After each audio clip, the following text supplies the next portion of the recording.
Bismillah ar-Rahman ar-Rahim. Alhamdulillah Rabbil Alameen. As-salatu was-salamu ala ashrafil anbiya wal mursaleen. Sayyidina Muhammad wa ala alihi wa sahbihi ajma'in. Thank you very much, Professor Zulfikar, for welcoming me in your warm environment with your students and colleagues. This is a real privilege to be here for many reasons. Professor Zulfikar is a dear friend who in the past has shown me great hospitality. She and her spouse and their daughter. So I'm terribly moved by this invitation. I better drink some tea.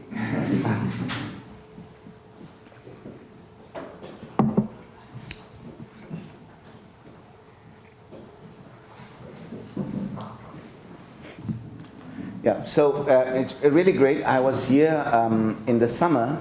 I visited Üsküdar University. I was really very much impressed by the department and the Institute for Sufi Studies.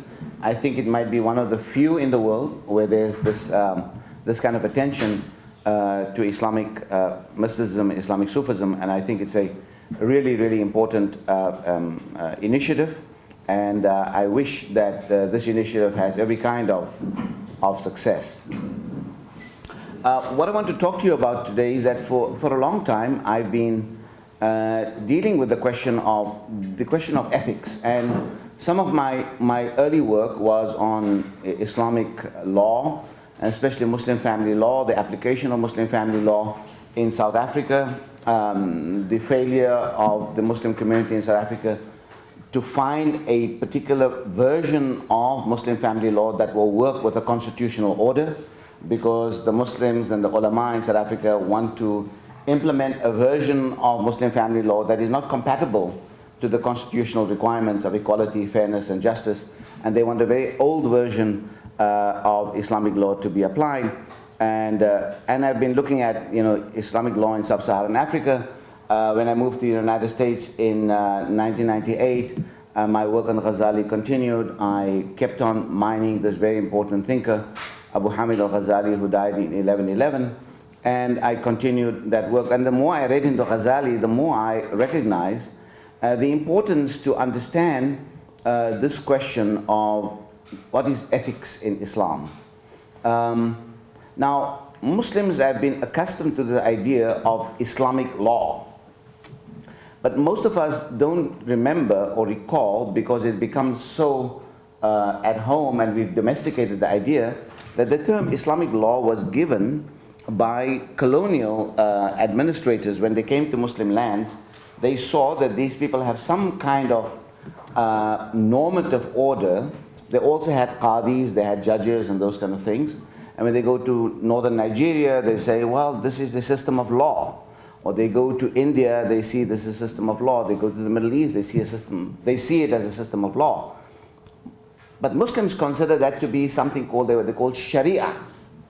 And if there was a secular law which was mastered in the Ottoman Empire and also in the Abbasid Empire, they called it Qanun. Therefore, until today, in Egypt, at Al-Azhar, they have a department called Kulliyatul Sharia wal Qanun, the College of Sharia Studies and Law Studies. That means that Muslims had two legal orders, a Sharia revelation-based legal order, and also a legal order based on, related to the historical Sharia, but has been developed by the determination and the assessment of Muslims of their conditions of what would be in the best interest of society to legislate other laws that are not derivative from the Sharia, but in some ways it has a kind of a soft relationship with the Sharia. And mostly the Qanun was about administrative law and public law of how to create security, how to create law and order such as police and army and those kind of issues. And so it's mostly a bureaucracy, but also a review of the Sharia courts. That if the Sharia courts, if a decision was handed by the Sharia courts, then you could go for review in North Africa among the Malikis, in the Abbasid Empire. You could go to the what they call it, the Mazalim courts, where you could then ask for a review of the assessment of the qadis. So, but now this idea of Islamic law is also a category that Muslims themselves has accepted. So people talk about Islamic law even within Islamic domains. And that often means that Muslims are also thinking that what was Sharia, now Islamic law, is something extremely fixed and totally permanent and cannot be changed.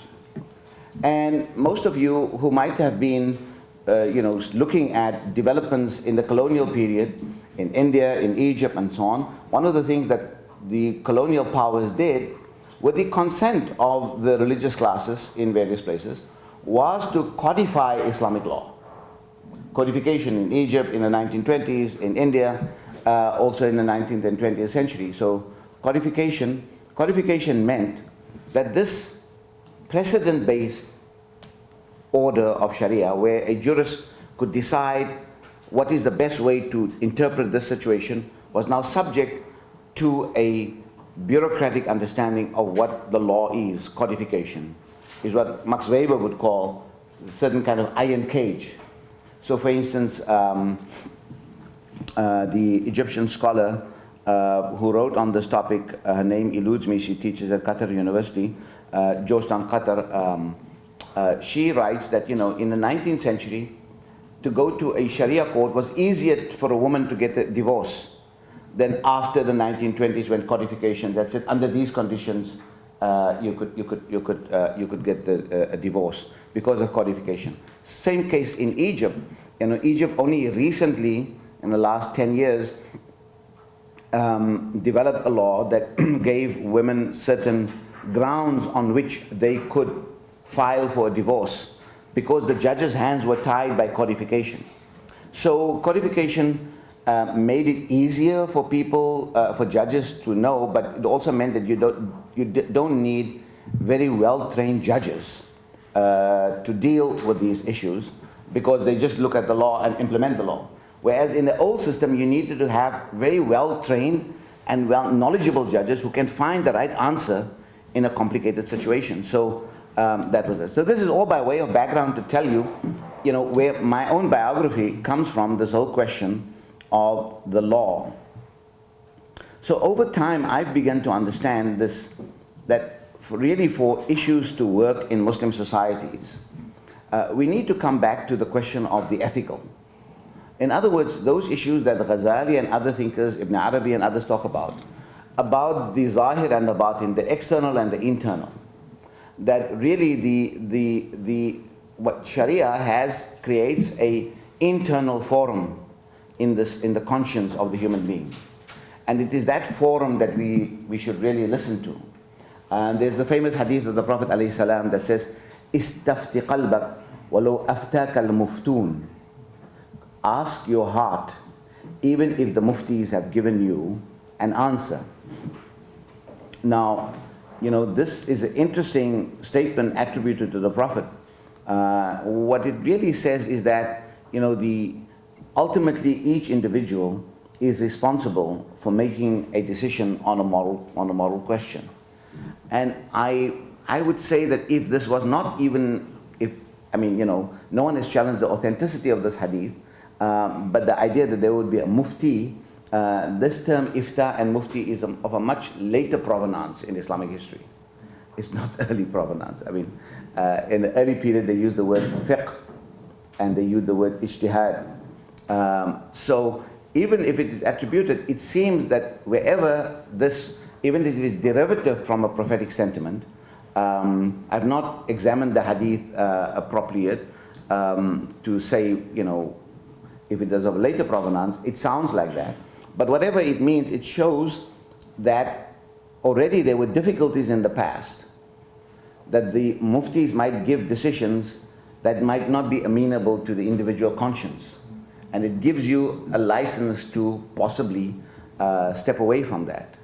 And these are the issues. Now, obviously, in the modern period, we're having a major epidemic on these issues, that the ulama and muftis and everywhere in the world are issuing, fatwas and rulings that are really anachronistic to the world in which Muslims inhabit. I mean, some of these things are deeply embarrassing and crazy, and they appear in the Western media on a daily basis. And Muslims in India and Pakistan and Egypt and Turkey and elsewhere have to suffer through these conditions because of a much more deeper problem with the Islamic learning system. And I said that yesterday at ISAR, where I was speaking, and that is that the biggest issue is that the training of religious leaders in the Muslim world is basically based on teachings that go back, 500 years from now, even older.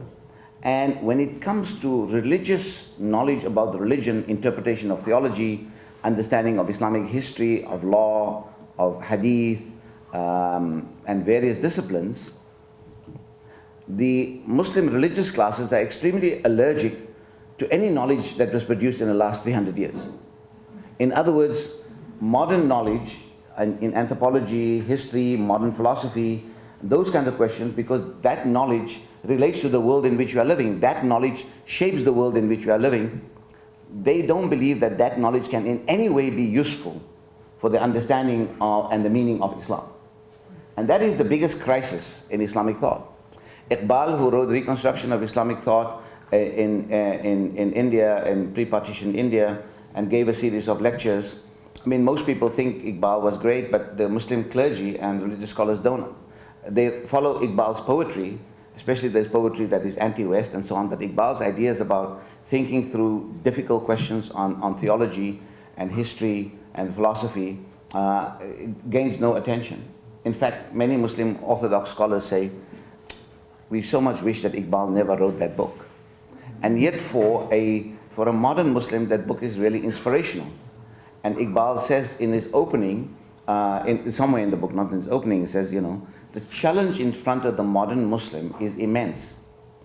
He has to, reinterpret the entirety of Islam without breaking from the past.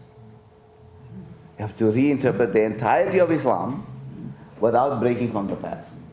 And he just left us there. He didn't tell us how you do that. How do you reinterpret without breaking? Now, this is an important thing to think about. What does it mean that you shouldn't break, but you need to reinterpret?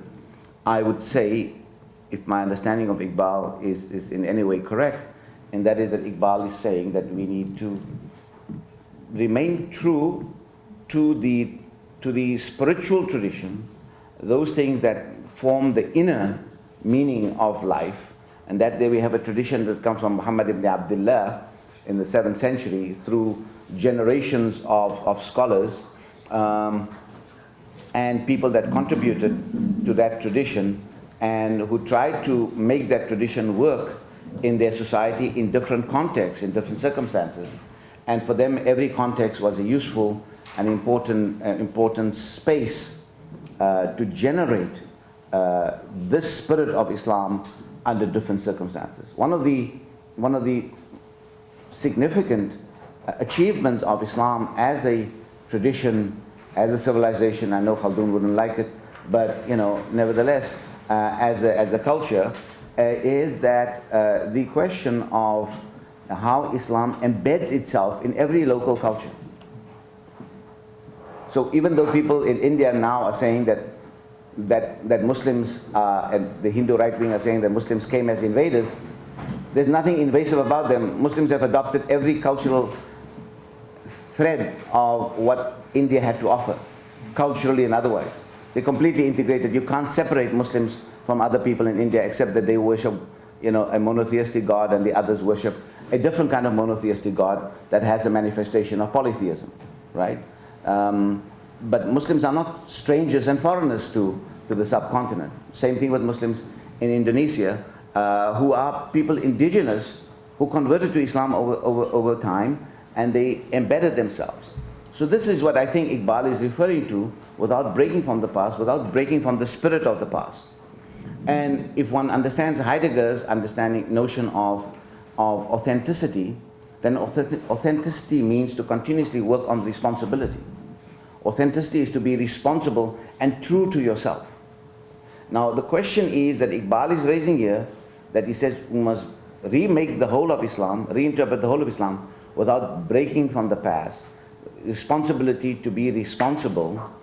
The question is responsible to what? What portion that you have to be responsible to? What are those things that you're going to continue and exert responsibility over that? And what are those things that you can let go that might not necessarily have a role in the way forward? So I think in some of the, I think the earliest societies in which Sharia developed, and which is, I hint at those things in this paper, is that in the early societies, there was a certain kind of continuity of Islam, from Islam in the Arabian Peninsula. When Islam moves into Iraq, Islam moves into Syria, into North Africa, and elsewhere into as far as Sindh in India. That even that moving out of the Arabian Peninsula into Byzantine territories, into Persian territories, there were challenges. I mean, I give you one anecdote. When Umar ibn al-Khattab radiallahu anhu, when he meets Muawiyah in Damascus, and Muawiyah is wearing brocaded clothing and so on, Umar went to him and said, Muawiyah, what is this? We don't know you wearing clothes like this. And Muawiyah told him, listen, here the game is a different game. The culture is different. If I don't wear these clothing, these folks are not going to take me seriously. And this is the culture. If you want to become, what he's saying that I need to indigenize. I can't be this Arabian prince that is coming here now and telling them what to do, right? So Umar's position was, I neither command you to it, nor do I prohibit you from this, right? But already Islam is the Muslim Islamic project, the Muslim project. I don't like to use the word Islam says, Islam, because it's so unknown. I like to give you a name and address, so-and-so said, right? But this Islam says is very problematic. And because everybody can do Islam says, and everybody gets away with murder with Islam says. That's really a problem. But anyway, I don't want to be derailed. The other issue was the project of Islam, or Islam as a social political movement, if you come to think of it, had its immediate problem in the realm of the political. The people in Egypt and the people in Iraq could not understand how these people from Arabia were trying to govern them. And therefore, you had the group of rebels that came and they killed the third caliph. And the fourth caliph also suffered because he tried to go and put out a problem in the provinces of Iraq, and he was assassinated. So the question of how this project embeds itself in new territories and so on was one of the biggest challenges. One of the things that you're going to find that oftentimes Islamic revisionists and reformists and people who take a very thin slice of Islam immediately make a judgment on that Islamic past and said, well, you see, the Umayyads and the Abbasids, they were not really truly Islamic. That was all materialistic. If you do that, people, you're going to have no history, you're going to have no culture, you're going to have no civilization. That means you are destroying this edifice from the ground, from the foundations. You are saying that all of those people are wrong, only you are right. That is, what E.P. Thompson called the enormous condescension of posterity. That posterity condescends towards the past. History doesn't work like that. History gives you outcomes that you might not be happy with, but you're not bound to follow those examples in history. History gives you that. You cannot go manicure and fix history. But what you don't understand, what many people don't understand, is that you are not bound to those historical precedents. You can remake your own history in terms of a different vision of Islam, of a different interpretation of Islam. That is unfortunate. So most reformers, especially Maududi, the Muslim Brotherhood, and other people and so on, whose materials I've read and have been influential in my life at some stage, oftentimes the way they try to convince communities was that everything was wrong out there, we are the people who have the right interpretation. That is truly deeply problematic. Or we found the right interpretation. And that means that you are saying that everybody else was wrong, or you don't have to agree with everything in the past. Therefore, the ideas that I get from someone like Gilles Deleuze was that Deleuze says that, that we are different without negation. Difference without negation. You say that you are different, but without negating the other, right? And I think that's a much more healthier, position to adopt than trying to remake the past in order to make your present workable. And oftentimes people do history in order to justify their present, and that is because what I believe of a certain amount of contemporary Islamic Muslim laziness, a laziness that they don't want to do work, and everybody wants to pick somebody in the past that's going to give them all the answers, and that is completely unacceptable, totally unworkable, but also a lot of violence to the Islamic past. It's a symbolic violence that is occurring. And that is because we're not doing work in the present, we're not developing resources and courage to take on this project of making our cultural, spiritual, and moral lives in a different way. That requires a lot more work. And that work requires, effort, resources, and, a lot of practical and theoretical work. So I've come to the story, and therefore the chapter is about the question of recovering the ethical practices, politics, practices, and tradition. So I gave you some idea of the kind of the politics of the past, but this idea of tradition is very important to me. So when one following Iqbal's idea that we want to reinterpret the whole the tradition of Islam without breaking from the past, this is precisely why tradition is important. The example I give, and I forgot, I had in mind, Dr. Zulfikar, a video clip that I had about how I imagine, and I talk about this, of tradition as a rope. It's an idea I get from Wittgenstein, when Wittgenstein talks about language, that you think about tradition as a rope, a long rope that goes back, for we Muslims, to the 14th century, to the 7th century. And the people in Arabia weave some threads of this rope. Think about the thick rope that they use on ships, the thick, multiple threads in it. And every generation weaves a piece of that rope. Sometimes the rope is Iraqi, sometimes it is Indian, sometimes it is African, sometimes it is Middle Eastern, sometimes it is from different cultures. Everybody contributes to that rope, and that rope is organic. That is what I call the rope of tradition, right? And therefore, the contemporary Muslim also has to contribute to making this rope, and this rope has multiple threads in it. That one thing about a rope is that a rope, no matter how long, the thread in the beginning is not the thread at the end. They are overlapping threads.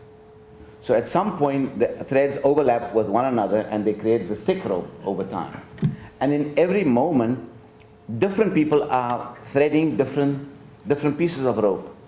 There'll be a Sufi rope, there'll be a fiqhi rope, there'll be a historical rope. So at every moment the rope is thick, there are multiple threads in it, and they overlap over time. And therefore tradition is important, and therefore one can say that I belong to this tradition because this tradition is both historically and culturally, internally diverse. Internally, politically and culturally, it's a very diverse tradition, and therefore we adhere to this tradition in the way that we want to. And even though in the past there was a great deal of intolerance for different kinds of understandings of Islam, we don't need to necessarily repeat that era of the levels of intolerance different groups showed each other. That there was some kind of, people felt threatened by Sufis, so they executed Sufis, or people felt threatened by certain kinds of people, political ideas. I'm thinking of Ainul Qudad Hamadani, or I'm thinking of Hallaj, or I'm thinking of many others who were executed for political reasons and because they were charismatic at the time. But what I'm saying is that, again, there could be things in the past that we do not necessarily have to repeat, but rather we can improve and making it a better situation, and that works for our time. In other words, therefore, I would advocate that Muslims must cultivate internal toleration, internal tolerance, and also that toleration must be in its plural form. Otherwise, we're going to have some of the scenarios that many of us have witnessed in our own lifetime of great disaster, huge amount of loss of bloodshed and Muslim property and generations lost. And it's a price that, I mean, you think those things that are happening in Iraq and Syria and those things that happen in Afghanistan is not going to affect you. It does already affect you. You know it already. You see refugees in the street. But also there's going to be a spiritual backlash. There's going to be a moral price to be paid for these things. And it doesn't affect, no one is immune to it. Whether you're sitting in America, whether you're sitting in South Africa, or whether you're sitting in Istanbul, no one is immune to the collective psychosis of these issues on the Muslim psyche. So I don't know how much time I had. Thank you. So let me just say a few more things. So what I tried to do in this paper, having given this kind of background, is that I find that the way forward in a discussion of Muslim ethics is to take seriously the what I call the humanistic tradition in Islam. I cite a figure, a very important figure in the 11th century, Al-Mawardi. Mawardi was a jurist, a Shafi jurist. He also was a person who wrote many political treatises on political theology. In other words, I mean, I hope someone's going to ask me a question of political theology, because if I'm going to touch on every topic right now, I'm not going to end this conversation. But the political theological is what I believe is very essential. It's something that we have not really examined how this works historically. In other words, every era and time or moment is governed by a certain kind of politics that orders the world. In Arabia, the ordering was around the idea of deen, right? Deen, therefore I don't translate deen as religion, but deen as an order of governmentality and governing the self, and governing yourself. Today we translate deen as religion, but that is a long journey that religion went through, and that is only a religion that works in a modern nation state, where religion means the realm of the private and the public is governed by another norm. But in societies where they don't have a nation state this kind of nation state that separates between religion and public, the idea of deen operates differently. In a place like Pakistan or a place like Egypt or Saudi Arabia, the idea of deen is not private religion, it's also public religion. Now, we can talk about the merits and demerits of that, but what I'm saying is historic. So coming back to the political theological gives you the space of what is possible ethically, politically, and morally, right? That is what the political theological does. And this political theological in Islam and Islamdom operates under empire. The Umayyads, the Abbasids, then the Ottomans and the Mamluks and the various empires. And these empires make certain things possible.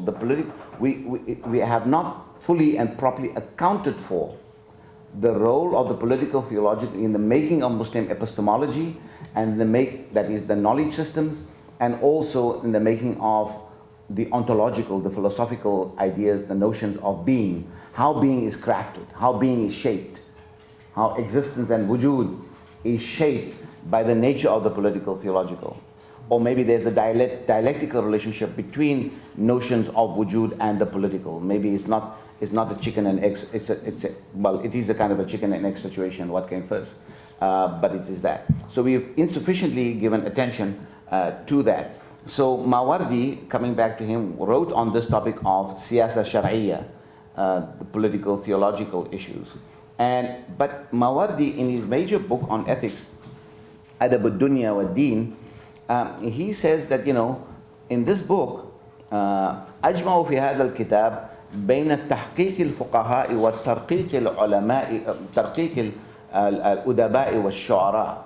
Okay, that I am going to, in this book, combine the verities of the jurists, the insights of the jurists, but also the harvest and the insights of the literary scholars and the poets and the belles lettres, the people who write.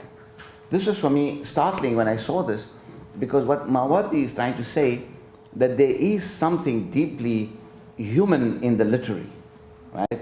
This is what makes us human, and we have to take the adab seriously. And he gives several citations. He talks about, you know, this the Caliph who cited the poem of Ma'mun, who cites the poem of Abu al-Atahiyya, you know, and Abu al-Atahiyya says one cannot make progress in planning unless one constantly moves from one position to another. And Ma'mun, when he used to think about issues, he used to keep on pacing, right? In other words, thinking is embodiment. Thinking is embodied. Thinking is not only there, but our bodies are deeply involved in the cognitive process. And these folks knew it, right? And he quotes from Imam Ali, who says, one's feelings become weary just as bodies become tired. Therefore, enliven the hearts with the most exquisite of wisdom. Enliven the hearts with the most exquisite of wisdom. This is a very important point. Enliven the heart with the most exquisite of wisdom. So the most exquisite of wisdom is the most exquisite wisdom is what the wisdom that comes out of the literary and the production of the human soul. You see, we always think that wisdom comes from somewhere from heaven. No, wisdom comes from the human soul. It's human beings that produce wisdom. Because whatever comes from heaven is, I mean, therefore the Quran says, we sent to you a prophet, يُعَلِّمُكُمُ الْكِتَابَ وَالْحِكْمَةِ. That the messenger was sent to you to teach you the book and the hikmah. So in some ways, the hikmah, many commentators will say the hikmah is the sunnah. And the sunnah is not necessarily hadith. The sunnah is understanding what the prophetic norm was. In other words, it's a norm of practice. The sunnah didn't fall from the skies. The sunnah came from the ground of Arabia. It is the lived experience of the people, right? So that's what the sunnah is. How are you doing? So the question of the sunnah, it was important. So therefore Imam Ali says that, you know, 11 the hearts with the most exquisite of wisdom. This idea to find wisdom, and therefore you know, there's a tradition that says al-hikmatu dallatul mu'min fa inama wajaduha fa huwa ahaqqu biha, that wisdom is the lost treasure of the believer. Wherever the believer finds that, well, adalla is mainly, originally the word dalla means the lost camel. So wisdom is the lost camel of the believer. Wherever you find this lost camel, you are the most deserving of it. If the camel is you lose a camel in the desert, you're not going to go out and say, whose camel is this? You take care of that camel, right? It's yours now. You have responsibility for that. So this question of, so therefore, you know, yesterday someone in the meeting I was saying that, you know, because I was talking about, I said something that I said earlier about this bifurcation in knowledge that we have created between, you know, the modern knowledge that we don't want to have anything to do with it. It will have nothing to teach us about understanding our deen and our disciplines related to deen. After I said that, someone said, you know, we should forget about it, that the West, we should never copy the West, because the next, I said, I was forced to respond back and say, listen, I don't know what you know, I wasn't as harsh as I should have been, but I'm getting older and I'm learning how to be nice. You should have seen me 20 years ago. So anyway, so what I said is that, look, there is a political West and there's a political East, there's a political North, there's a political South. But knowledge has no religion. Knowledge is not Western or Eastern anymore in this global village that we live. And we are all beneficiaries of that. So oftentimes you see what has happened, that people that bind and tie themselves so closely to an identitarian Islamic project, an Islamic identity project, that's where you're going to find the closing of the minds. Another book I want to write is The Closing of the Muslim Mind. The closing of the Muslim mind is precisely this, grabbing onto identity and making identity the be-all and end-all, and forgetting about the depth of the soul and the wisdom that we are heirs to. So Mawardi was one of those people that really talks to these issues in extraordinary ways about wanting to combine the adab ad-dunya wa deen. So there's always an adab. The adab is actually the real core of the ethical project, because there's a hadith attributed to the Prophet that says, "Addabani Rabbi fa ahsana ta'dibi," that my Lord did ta'deeb of me, instilled in me a certain adab, a certain, adab is so capacious. I mean, we use the adab for literature, but adab also means the ethical. Instilled certain norms in me, instilled in me certain sensibilities. See, the idea of adab is not teaching you a lot of stuff. Adab is creating within you a certain sensibility, so that whenever you find a new situation, you know how to respond. So you're not a tape recorder. Adab is not tape recording.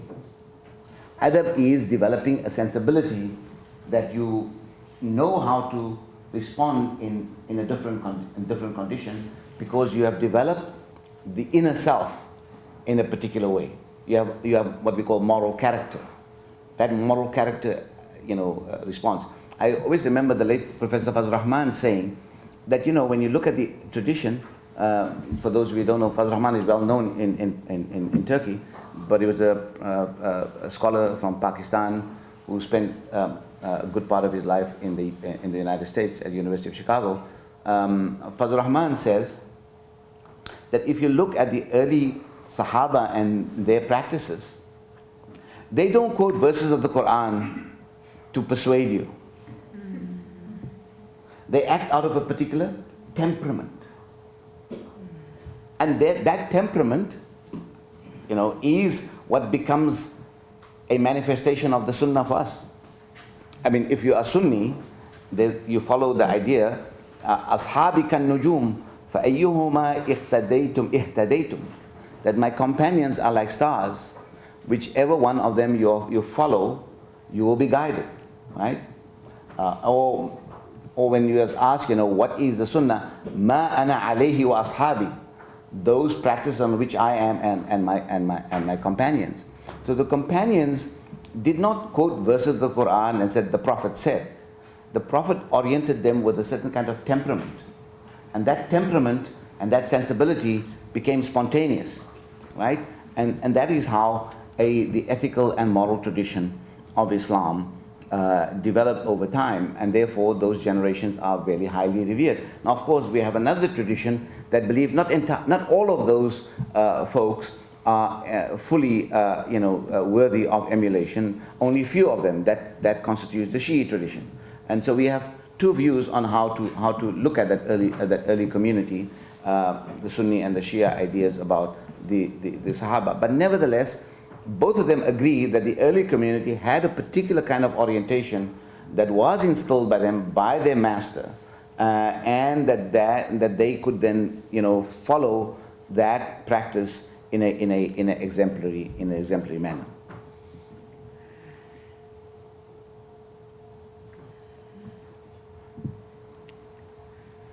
Now, I've got two citations from Ibn Qayyim al-Jawziyah, who was a student of Ibn Taymiyyah. These are very interesting citations. So what is the essence of Sharia? And the essence of Sharia in both those citations is the question of justice. Ibn Qayyim al-Jawziyah says, the foundation of Sharia is wisdom and the safeguarding of people's interests in this world and the next. In its entirety, it is justice, mercy, and wisdom. Every rule that transcends from justice to tyranny, mercy to its opposite, the good to evil, wisdom to triviality, does not belong to the Sharia, although it might have been introduced into it by implication. So he keeps open the door that sometimes, different generations might do something that needs to be revisited and reinterpreted. Sharia is God's justice and mercy amongst his people. Life, nutrition, medicine, light, recuperation, and the virtue are made possible, by it. Every good that exists is derived from the Sharia, and every deficiency in being results from its loss and dissipation. For the Sharia which God entrusted His Prophet to transmit is the pillar of the world and the key to success and happiness in this world and the next. So this is a we can spend weeks discussing every aspect of the citation because it is so loaded. Now, you see, if you go to Ibn Qayyim himself, he is going to do interpretations and fight with other interpretations, saying this is the right interpretation, because in his time, those interpretations work. Today, many of the things that Ibn Qayyim said, it might not work for our world, especially on the ways that today, how people, in his time, in the 14th century, interpreted the status of women, maybe the status of, people of different faiths and so on. His interpretation might not be something, but what he has given us something that is enduring and really worthy of understanding is this distillation, in distilling the essence of Sharia to these important. So he basically does the work of a philosopher. As a jurist, he does the work of the philosopher and tells you Sharia is about justice and wisdom and mercy and compassion. And he says, wherever in another quotation in his book, I'lam al-Muwaqqi'in, he says, when the indices of truth are established, when the proofs of reason are decided and become clear by whatever means, then surely that is the law of God, His religion, His consent, and His command. So this is a very, very interesting and important insight of Ibn Qayyim al-Jawziyah that we should give attention to, and I find this to be very inspirational and as part of the narrative that I tried to present. One of the interesting things is Ibn Qayyim in his book gives us a narration about a debate of a contemporary of Ghazali, a younger contemporary of Ghazali by a man by the name of Ibn Aqil. Ibn Aqil, Abul Wafa Ibn Aqil, was a Hanbali scholar, but he was not like other Hanbalis. He was a Hanbali who also read logic and philosophy. And the other Hanbalis were not happy about him, and so they did the inquisition of Abul Wafa Ibn Aqil, and they made a bonfire of his books. But nevertheless, Ibn Aqil's writings still continue. George Maqdisi had edited some of his works, and Ibn Aqil did address this issue because Ibn Aqil was a Hanbali who was cosmopolitan. There was this debate that some people said Al-Shafi, who dies in 820, Imam Shafi had said that, he said there are no rules of governance, siyasa, except those which correspond or comply with the revelation. Okay? Shafi says there are no rules of governance, of siyasa, except those which correspond or comply with the revelation, with that of Shar. That's on page 46 of the text if some of you have it. Ibn Aqil's response was, look, governance is what actions people do in order to bring them closer to the good. Governance is about the good. Whatever the good is. Now imagine this idea of governance and the experiments in Islamic governance that was going on in northern Nigeria, in Afghanistan, in Pakistan. Whenever they have Sharia and they have Islamic governance, the first thing is they chop off the hands of the poor people, make a mockery and flog people, and then make a mockery and make Islam a laughing stock, and basically invites everybody to discredit this kind of organization. Ibn Aqil says governance is what actions people do in order to bring them closer to the good, the salah, and to put themselves at a distance from corruption and harm, fasad. Even if it means those ways of governance are ones that the Prophet did not prescribe. Crucial point. Even if it means that those ways of governance that the Prophet did not prescribe, nor did the revelation provide directives. Then speaking rhetorically, he addressed Al-Shafi and his other detractors and said, if you mean by there is no governance except that which corresponds to the revelation, that governance is that which does not oppose what the revelation had uttered, then you are indeed right. Governance that does not, if you mean that which does not oppose what the revelation had uttered, you are right. But if you mean governance has to comply with what the revelation had uttered, then you are utterly wrong. Okay? Because they understand that he understands, and people before, but modern Muslims don't understand. Modern Muslims think that every utterance of revelation has to be implemented. And that is what I think is the kind of danger that has emerged by what I call it the do-it-yourself Islam. No, there's a whole industry of do-it-yourself Islam. I mean, and that came from the Muslim reformers, who basically said, Muslims must read the Quran and they must understand the Sharia and so on. And they don't have time to understand the Quran. They don't have time to understand the Sharia. They have a very shallow understanding of the Sharia. They think every verse must be implemented. You have young people who take one verse of the Quran and want to make jihad against every unbeliever in the world. And that is because we've let the cat out of the bag, so to speak. We did not produce a mass literacy of how to understand the Quran. And the Quran is not easy to understand. Quran is a complicated document. It's a beautiful document, but it requires a certain skill to understand it and so on. So this is a big issue. I mean, most of you who have read books on Islamic governance, and it's very popular in the 20th century. My generation went through reading about it because we all wanted an Islamic state, and we fell for every gimmick there was in the box. All throughout the 20th century, there were people that were telling us that they have the ideal Islamic society. One issue that always came up that I always found really, many things I found problematic, but whenever they talk about non-Muslims, the first thing about non-Muslims are we're going to put them under jizya. We're going to give jizya to non-Muslims. Little do they understand, and this is also something that I recently discovered. I read scholars like Taftazani, who is a scholar from the 14th and 15th century. Tamerlane took him to Samarkand. He had a big debate with Jurjani there. And Taftazani is a well-known traditional scholar. At the end of his book, Sharh Aqaid al-Nasafiyya, a commentary on the dogmatics of Nasafi, he quotes a hadith that says, when it comes, the end of time will come, when Jesus will come, and Jesus will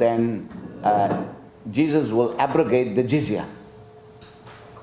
Yada'ul jizya. And there will be so much abundance that no one will be able to take,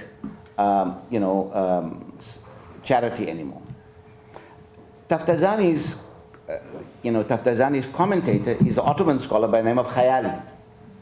And Khayali writes about that, and he explains that actually this idea of jizya is similar to mu'allafata qulubahum.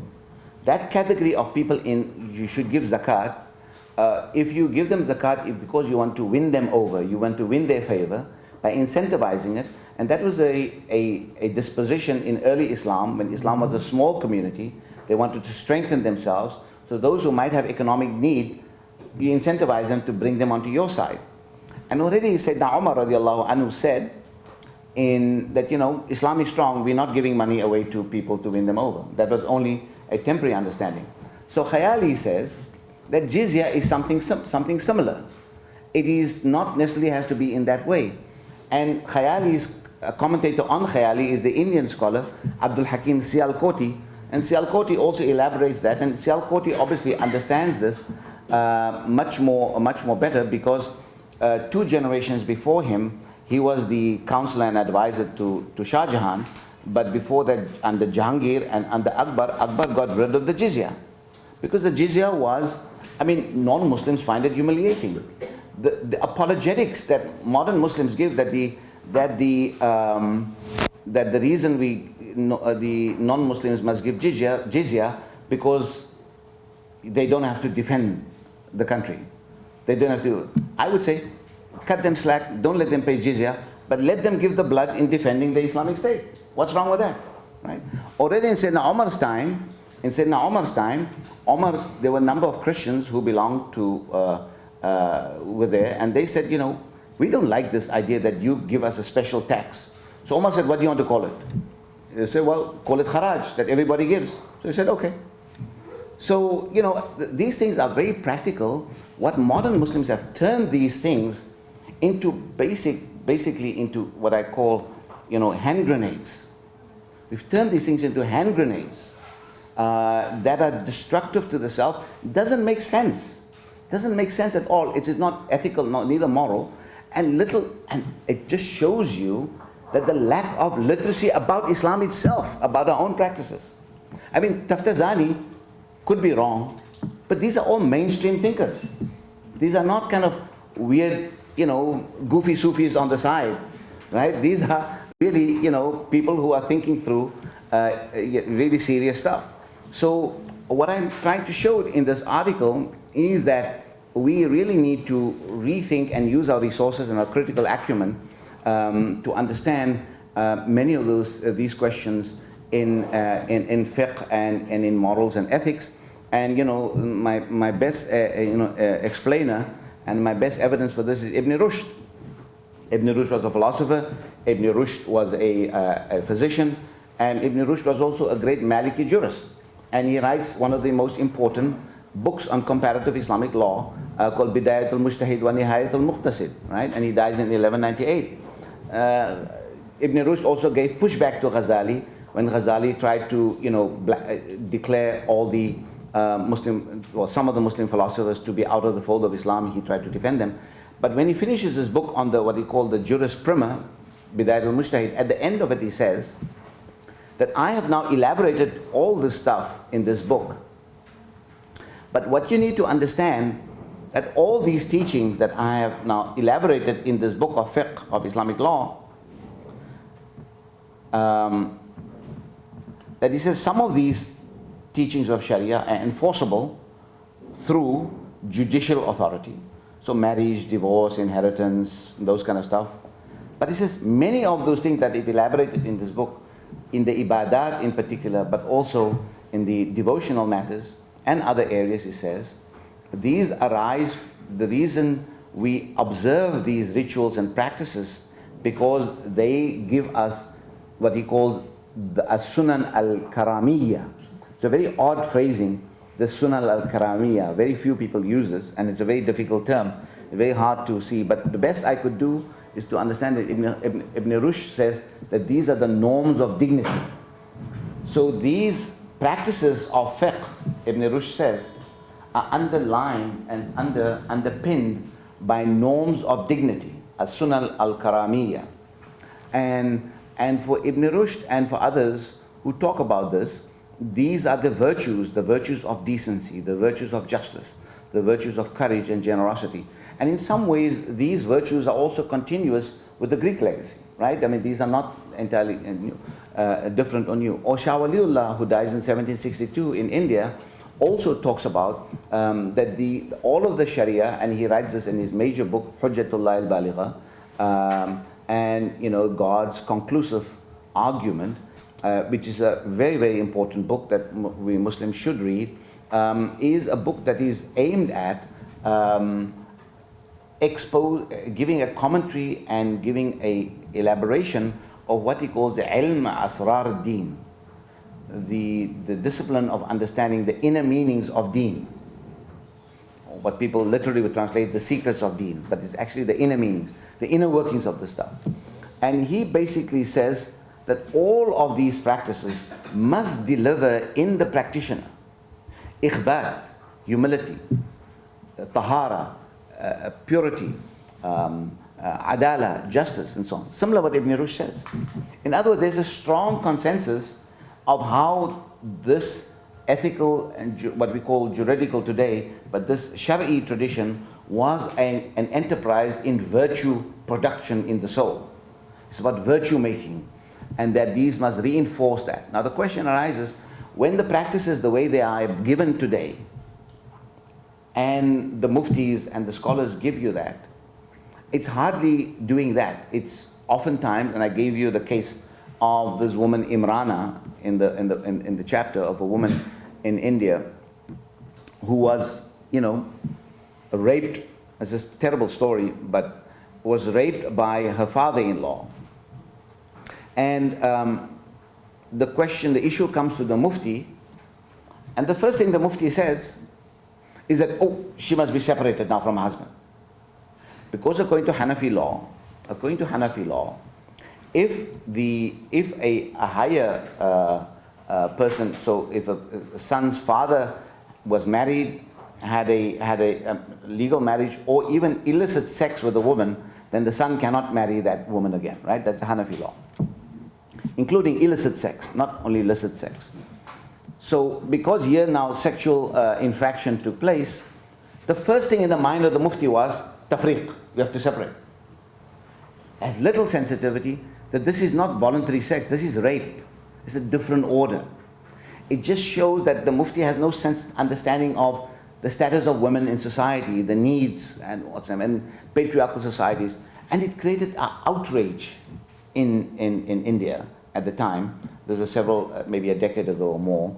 And, and Islam and Muslims became a laughing stock again, that they can't, find proper ways. And that is precisely the illiteracy of the Muftis. Therefore, the hadith is very helpful. Istafti qalbak. Ask your heart. Walau aftaka al-muftun. Right? Even if the Muftis give you a fatwa, you have to ask your heart, is that right? And most right-thinking Muslims think that is not right. So I think one of the challenges that we face, and I've already elaborated, and I'm going to close now, is that some of the challenges that we face is that we need to really up the kind of quality of education and the epistemology that goes into Islamic ethics and morality making. That cannot just be the past alone. It must also be knowledge of the present, and that we need to think about these issues as ethical practices more than as law, because once we talk about law, once these Sharia practices get into the law of Pakistan or Turkey, well, in Turkey you have very little of this, but in Iraq and other places and so on and so forth, these things become really wooden and they become a political football. In Pakistan, people till today are trying to change the blasphemy law. Just yesterday, a young man, or today a young man was again prosecuted. I don't even know the details, but just the story of a young mind in Pakistan who spent 3 years as a scholar in the United States. Whatever he had said, no matter how wrong it was, it could have been corrected through a very helpful and a meaningful conversation and so on. But they threw this young man in jail for several years. Parents are saying he's going mad and going crazy, he's under, what's the name? This is not the first time it happens. I mean, Pakistan has become, the poster boy for blasphemy teachings and putting all of Islamdom under the focus. If it's okay, if it only happens there, but we all have to face the music, right? Therefore, I'm saying that Muslim countries and individuals must do stuff because they speak in my name, and therefore I have a right to speak back at them. And you stop your nonsense, right? And so, because call yourself something else, but don't speak in my name. So, I get fairly worked up on these issues. So the issue is that, I've seen enough, and, I don't have to take this anymore. The issue is that these issues are really, really problematic, but once it gets into a legal system, they can't change it. It's now become a political football in Pakistan. Because whoever is going to say, make some amendment, you're not a good Muslim. I mean, a governor in Pakistan, Salman Taseer, got killed by his own security detail when he went to go and visit this Christian woman in jail and said this law is unfair to people like her and needs to be reviewed, got killed. The murderer of Salman Taseer had a bigger funeral than the founder of Pakistan.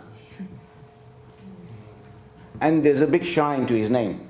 I mean, the day he was declared a criminal, 100 lawyers made themselves available to defend him free.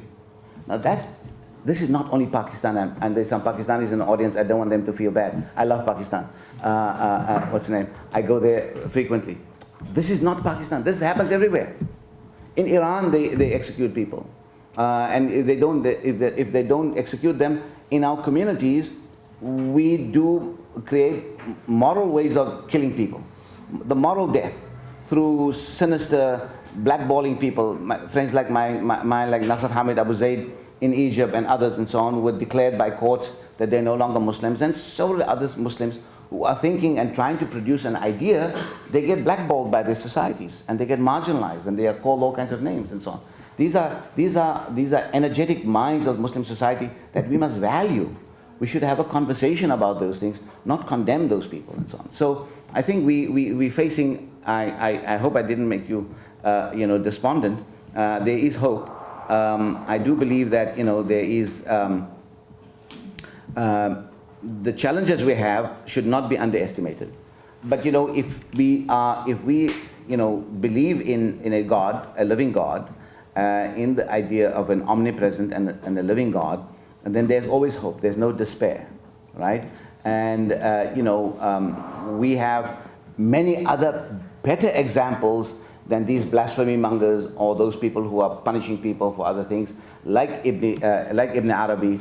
And I will close on this. Ibn Arabi, in a beautiful poem of his, in the Tarjuman al-Ashwaq, he creates for you a scenario of the Kaaba, and the Kaaba is personified. And he talks about, if you go to the Kaaba, you always see there are birds flying around, pigeons most of the time. They're flying around. And these birds. And so he personifies this Kaaba. And so I will cite to you in Arabic first and then do a kind of a reasonable translation. It says, تَطُوفُ بِقَلْبِ سَاعَةً بَعْدَ سَاعَةً لِوَجْدٍ وَتَبْرِيحٍ وَتَلْثُمُ أَرْكَانِي كَمَا طَافَ خَيْرُ الرُّسُلِ بِالْكَعْبَةِ الَّتِي يَقُولُ دَلِيلُ الْعَقْلِ فِيهَا بِالنُّقْصَانِ وقبل أحجارا بها وهو ناطق فأين مقام البيت من قدر إنساني. He says, that, so it's a personification. Either the birds are going around the Kaaba or the pilgrim goes around the Kaaba. And he says, they are circumambulating my heart hour after hour out of passion, and they are excited to grab hold of my legs, The pilgrims are always passionate to grab the legs. تَطُوفُ بِقَلْبِ سَاعَةً بَعْدَ سَاعَةٍ لِوَجْدٍ وَتَبْرِيحٍ وَتَلْثُمُ أَرْكَانِي. And they want to do exactly as the best of humanity did it, right? And after that, meaning the Prophet walked around the Kaaba, and then he says that they, وَقَبَّلَ أَحْجَارًا, and then they also kiss that stone. And reason tells you that doesn't make sense. Reason tells you, you mustn't say, but you do it out of passion, right? And then the messenger, and then the messenger announces, how can, فَأَيْنَ مَقَامُ الْبَيْتِ مِنْ قَدْرِ إِنسَانِ. How can you ever compare this house with the value of a human being, right? So our tradition always valued the human being first. The human being was everything, right? And these teachings and these interpretations of Islam that humiliate the human being, that make the human being lesser, believer or unbeliever, cannot be part of the spirit of our tradition. I leave you there. I'd be happy to take your questions. Thank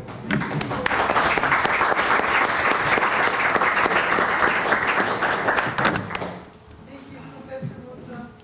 You're welcome. So the floor is yours. Well, questions, comments, disagreements? Yes. Let's go from here, and then I'll come to Ismail. First off, thank you very much. Yasemin, can you speak loud? They are recording you. First off, thank you very much. You've answered many questions I've been struggling with the last couple of months while trying to understand modern Turkish academia and how it functions. And you mentioned that we're in a state where we're allergic to modern knowledge, and we think that modern knowledge cannot be useful to understand Islam. I can only speak from the perspective of Sufi studies because that's what I'm interested in, but I've heard a lot of comments directed towards me that, these fields of anthropology, history, sociology, literature cannot understand Sufism because it is iman yakin, known by ilm only. And thus any conclusions it reaches will not be correct. It can only list facts, such as dates where so-and-so died, names of these sheikhs and whatnot. How would you respond to a comment like that? How do we navigate a field where knowledge itself has a completely different kind of understanding? I face that all the time. So, possibly I could help you in that. Look, the thing is that this again is, all the great answers lies in a particular understanding of Sufism. So this is the problem of Muslim thinking, that the one thing we know, we think all the answers lie in that. So those people who know Islamic law, they say all the answers lie in Islamic law. Those who are historians think all the answers lie in history. Those who know Ilm al-Kalam, all the answers lie there. No, Islam is a complex and it's a mosaic. And a mosaic is not the one tile, it's the multiple tiles, right? And then you have a beautiful mosaic. So, and only thing that you need to go back to is Islamic history. Islamic history will knock and answer all these questions of those people who are passionate about Sufism and saying, you only need to read Ibn Arabi, and you only need to read Rumi, and you only need to, and that's enough for us. No. Rumi wrote macaronic poetry using different languages. Why did he do that? Rumi knew lots of things, right? Ghazali and others read Greek philosophy and Greek logic, right? And did they not think that the messenger of the Arabian messenger was good enough for them? They thought it was good enough for them, but they knew that also the Arabian messenger said we must be searchers of wisdom, right? And wisdom is not what's name. So the answer is, you see, this is part of the problem about the Islam and the West. So because modern knowledge of the last 300 years was developed in the West, and it is this Muslim resentment of the West, and the answer to be, all that knowledge is going to take you to atheism, right? The moment you read Heidegger, you're going to become an atheist. You read Nietzsche, you become a bigger atheist, right? This is people who tell you that, who don't know what they're talking about, right? That's the first thing. I'll take them on wherever at their expense they have to buy me dinner. I'll take them on. This is nonsense talk. This is complete ignorance, right? So unfortunately, this is something that is lacking. You can take an insight from an atheist to make meaning for you as a believer. You don't have to become an atheist, okay? And the idea that, I've been dealing with these religious scholars for most of my life because I come from that background too. Taqi Usmani and several other people say that, yes, we need knowledge of the West, but, you must keep some of the best professors in the madrasas to study that and give you the filtered version of that to the students. That is not understanding. They think that knowledge is something that you can send to the laundromat and have it washed and then give you clean clothes. It doesn't work like that. Knowledge is a mixture of the good and the bad, right? And knowledge is what is developed in the human soul, is how you realize hikmah and wisdom from that. So this is deeply problematic, and it's actually not helpful for your generation or for any generation for that matter. And the Islamic history tells you that. Ibn Khaldun read everything in front of him, right? So did Suhrawardi. Suhrawardi thinks that, when he is meditating, he's meeting Plato. And he's taking wisdom from Plato. So what are these folks talking about? It shows you that there's a lack of internal literacy to Islam.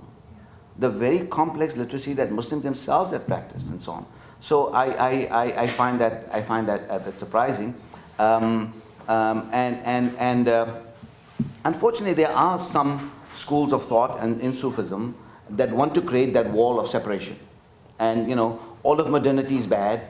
Modernity is a problem. The only way we can go back is that we have to go back to a pre-modern cosmology. And only when we have a pre-modern cosmology, then we're going to understand all of Islam. I got bad news for them. We are not going back to a pre-modern cosmology. No, I mean, it's just not possible. Because what the new cosmos is a whole experience that once upon a time we thought of the moon. I mean, I got a winter program that I'm going to that I organize in Qatar. For my students from India and Pakistan, we have this Madrasa Discourses program. You can look at the website at University of Notre Dame, and I've been preparing for that. So I've been reading a lot, they've been reading a text on cosmology, so some of these things are fresh in my mind.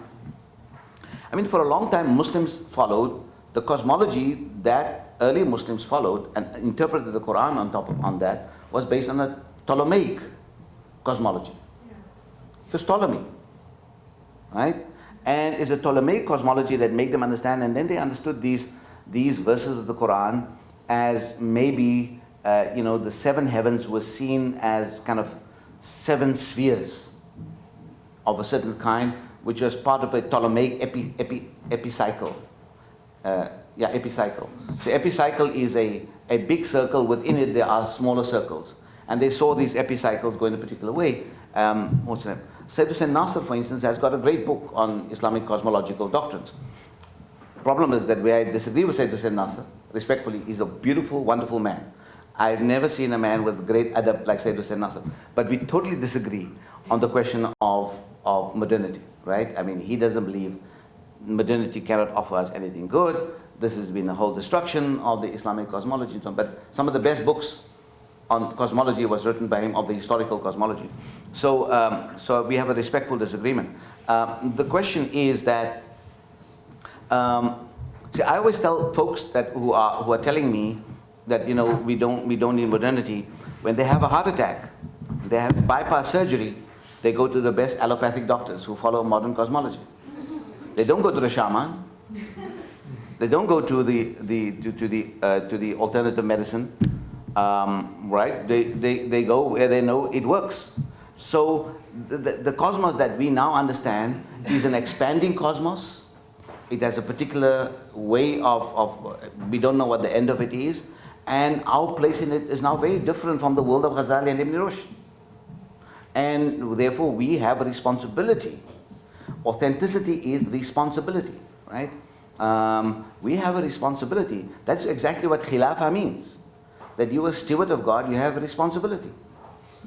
We are all Khalifa of Allah. That is, we have a responsibility for ourselves and for humanity.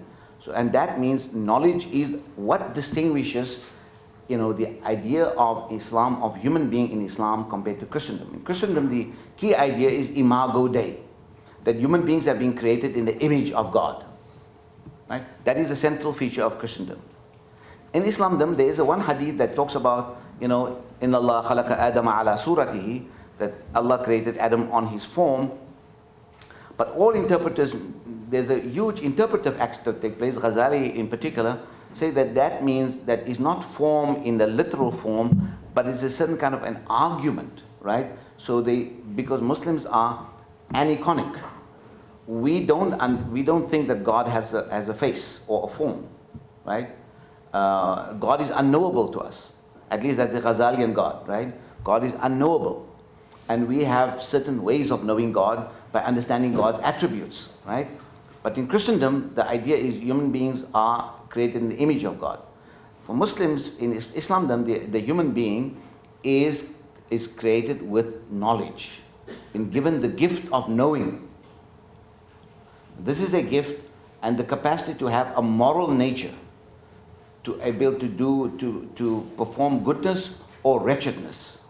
So we have a moral nature, what we call fitra. Fitra is not natural. Fitra is a moral nature, the capacity to do good and the capacity to do wrong. That is fitra, right? And I can back this up with lots of arguments and my evidence, and my authority for that is Tahanawi, Kashafu Istilahat al-Funun, and several others.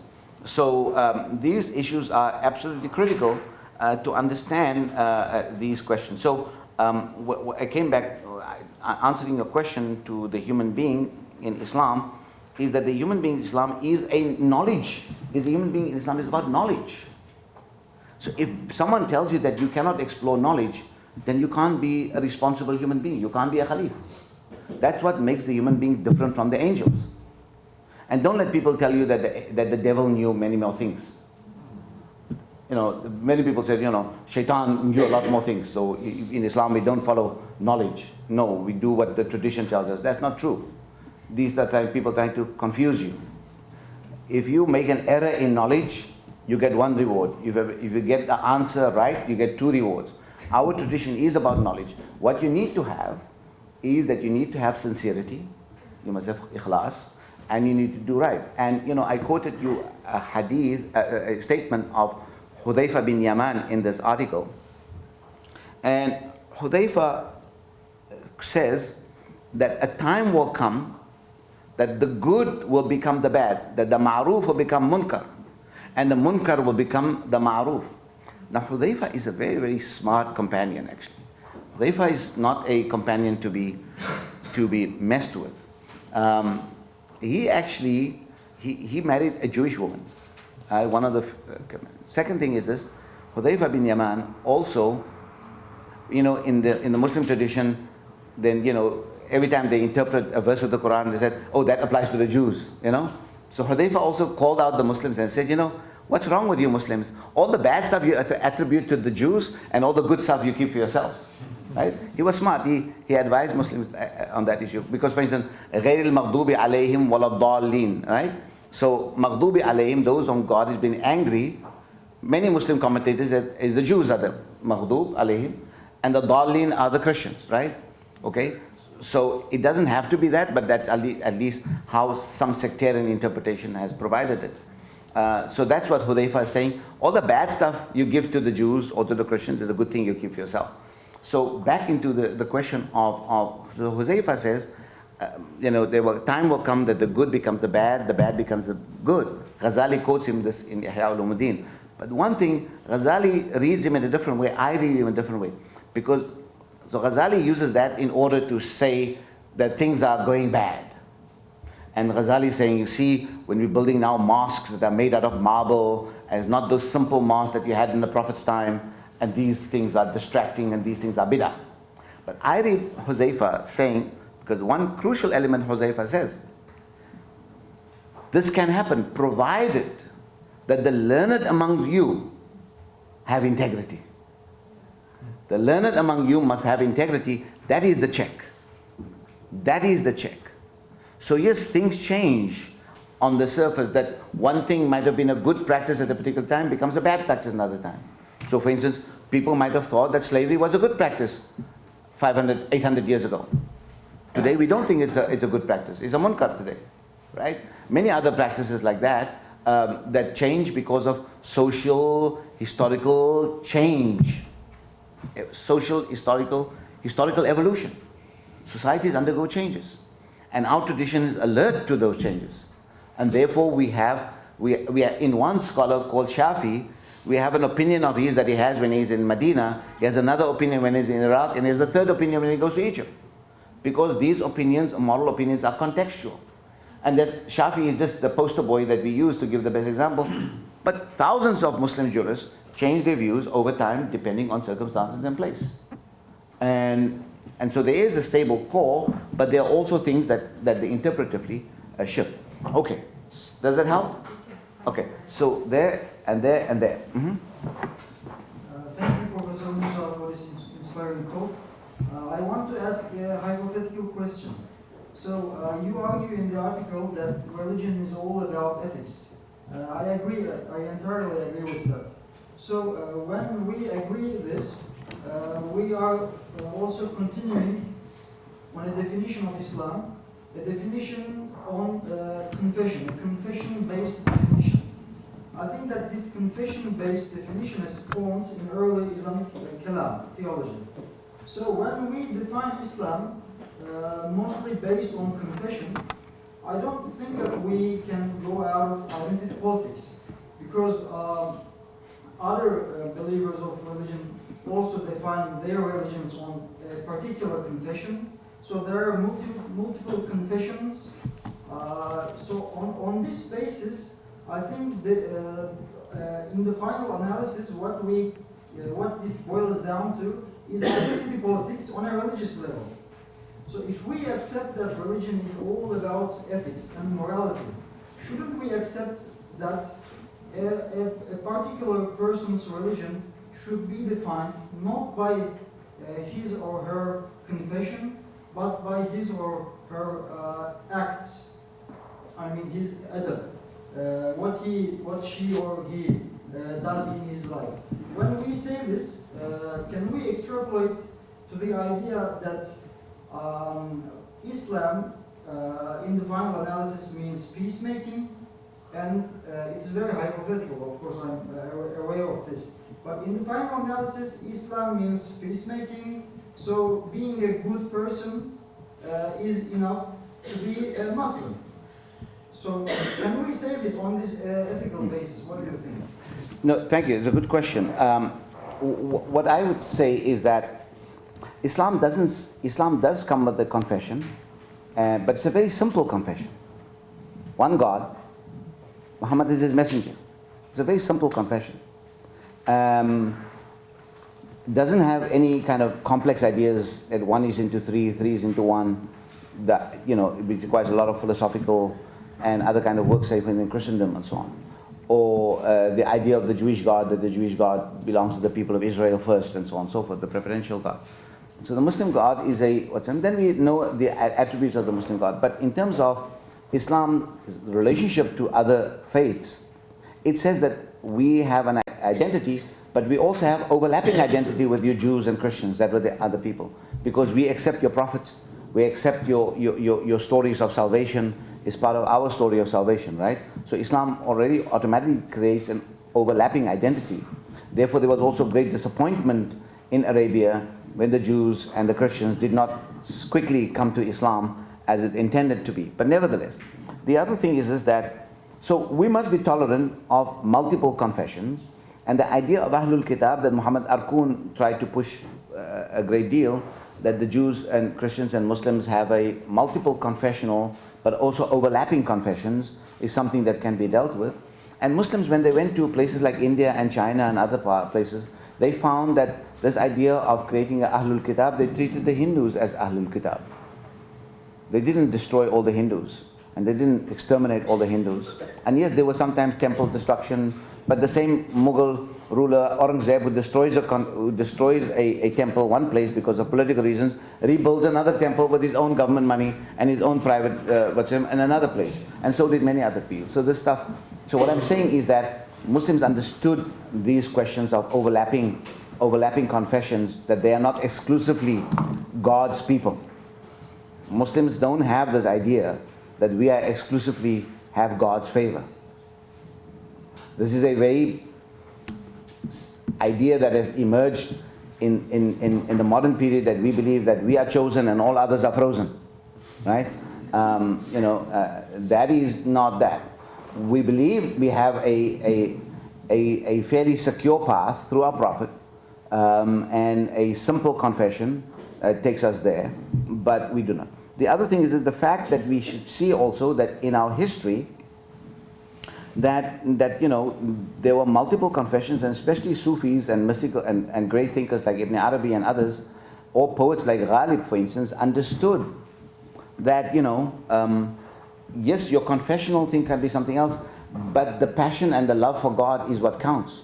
So Ibn Arabi's famous poet, لَقَدْ صَارَ قَلْبِي قَابِلًا كُلَّ سُورَةٍ فَمَرْأَ لِغِزْلَانٍ وَدَيْرٌ لِرُهْبَانٍ وَبَيْتٌ لِأَوْثَانٍ وَأَلْوَاحُ تَوْرَاتٍ وَمُصْحَفُ قُرْآنٍ أَدِينُ بِدِينِ الْحُبِّ أَيْنَ تَوَهَّجَّتْ رَكَائِبُهُ فَالْحُبُّ دِينِي وَإِيمَانِي. That my heart is a pasture my heart is a receptacle for every form. It is a pasture for gazelles. It is the temple for the idolater. It is the monastery of the monk. It's the scrolls of the Torah.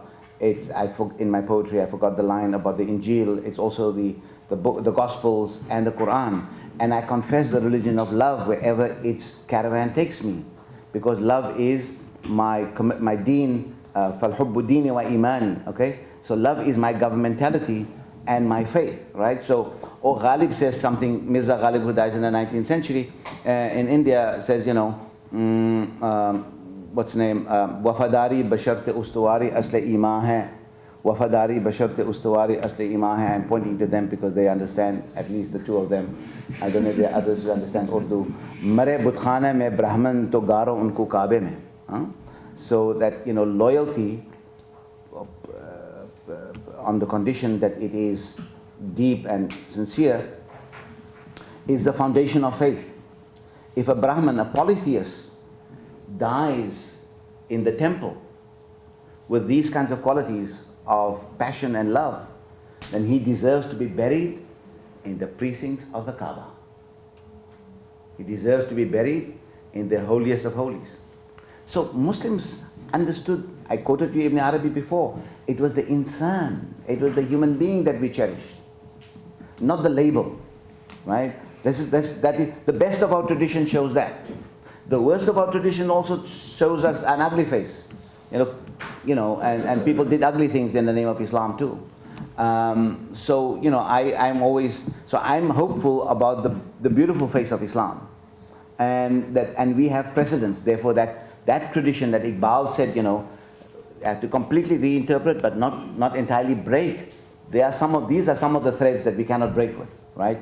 That deeply humanistic tradition that Islam had and still has, right? And that palpitates in the souls and the hearts of millions of people, whose heads are not, you know, not confounded by political Islam and crazy versions of Sharia, but are very caring and doing. But unfortunately, this is rapidly disappearing. In city of Cape Town, where I grew up, where Muslims and Christians and Jews and Hindus all grew up together because we were all in the same boat. And today, because of hyper-Islamicity, Muslims don't talk to their Christian neighbors anymore. They drive in their expensive cars. They wear these long robes that don't belong to South Africa, and you know, and then they are completely alienated from their neighbors, right? So, in many places, this is happening. Okay, and this is not necessary because we don't have that. So, I back to your question is that what we value is the human being, and that these confessions doesn't have to be that thick. Yes, there will be an identity, but the identity does not have to erode humanity. That's the key word I would say. Identity must not erode humanity. Once your identity erodes the other's humanity, that ceases to be, it becomes a Kalashnikov. Okay. I had 1, 2, yeah, okay. So maybe we'll take a couple of questions. Okay, you two. Good. So maybe. Before any questions, may I ask you to write a book about the Prophet Muhammad sallallahu alaihi wasallam and his view on ilm and love together, please? Inshallah. Thank you. Yes. So, yes. Yeah, thank you, Professor. You said something very significant to me. You argued that political theology shapes the ontology and epistemology of the age. And you wanted us to ask you about political theology. First of all, would you mind explaining it, and then I'll ask something about it? Yeah. So political theological is the intersection between God, human beings, and the world. How do human beings navigate the idea of God, their being, as human beings existing and living in the world, right? That's an intersection. That is what the political theological is. So for instance, in imperial societies, where they're empires, the emperor is the manifestation of the order. The order. That also goes to the pharaohs. The pharaohs had Maat, right? The pharaoh holds out the order of the thing. So the cosmology goes through the emperor, the imperial order. That's a particular kind. So the cosmic order is negotiated with that. So therefore, if you want to create disorder and you attack the order of the emperor, of the empire, then you're creating a disorder that has significance, cosmological disorder, right? That's how it was understood. And Islam internalized some of those issues.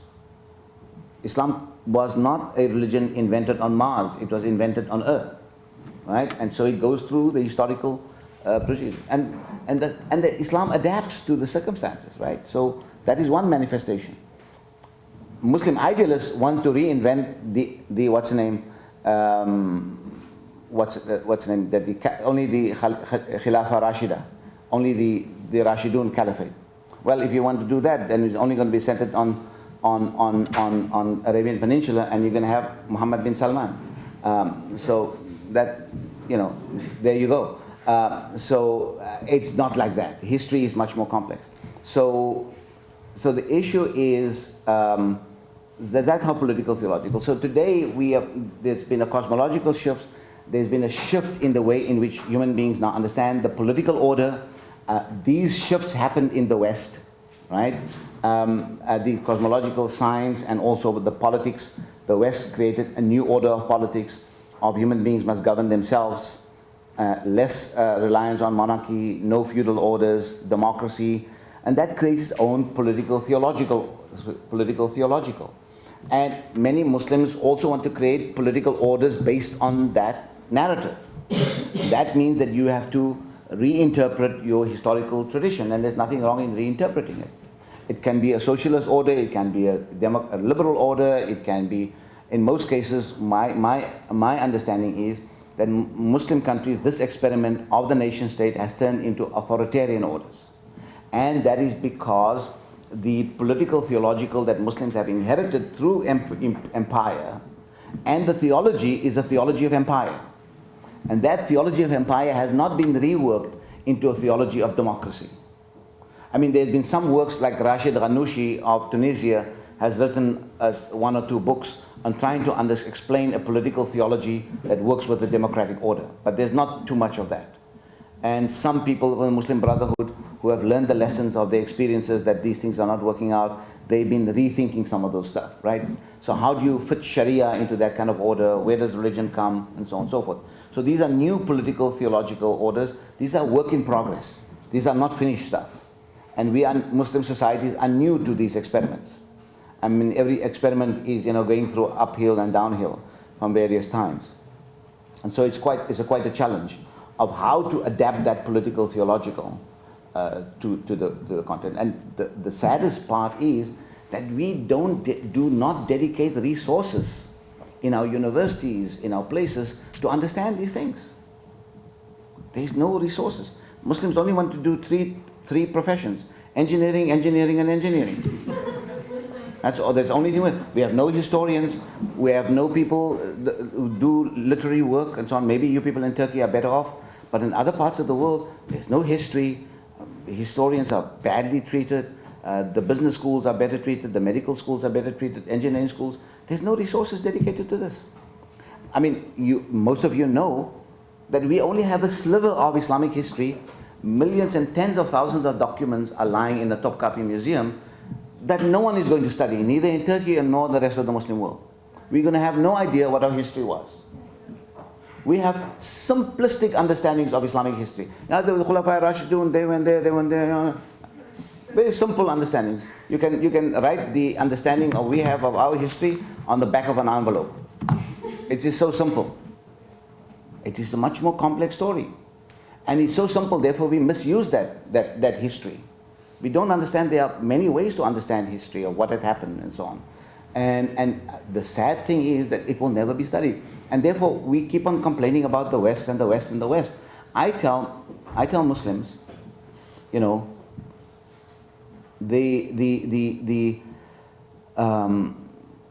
was I saying? I saying that that the lack of resources and dedication to understanding our past means that we technically, in a technical sense, we are people without history.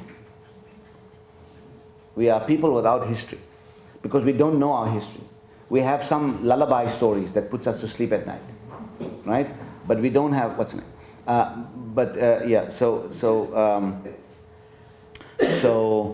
This is the challenge that we face.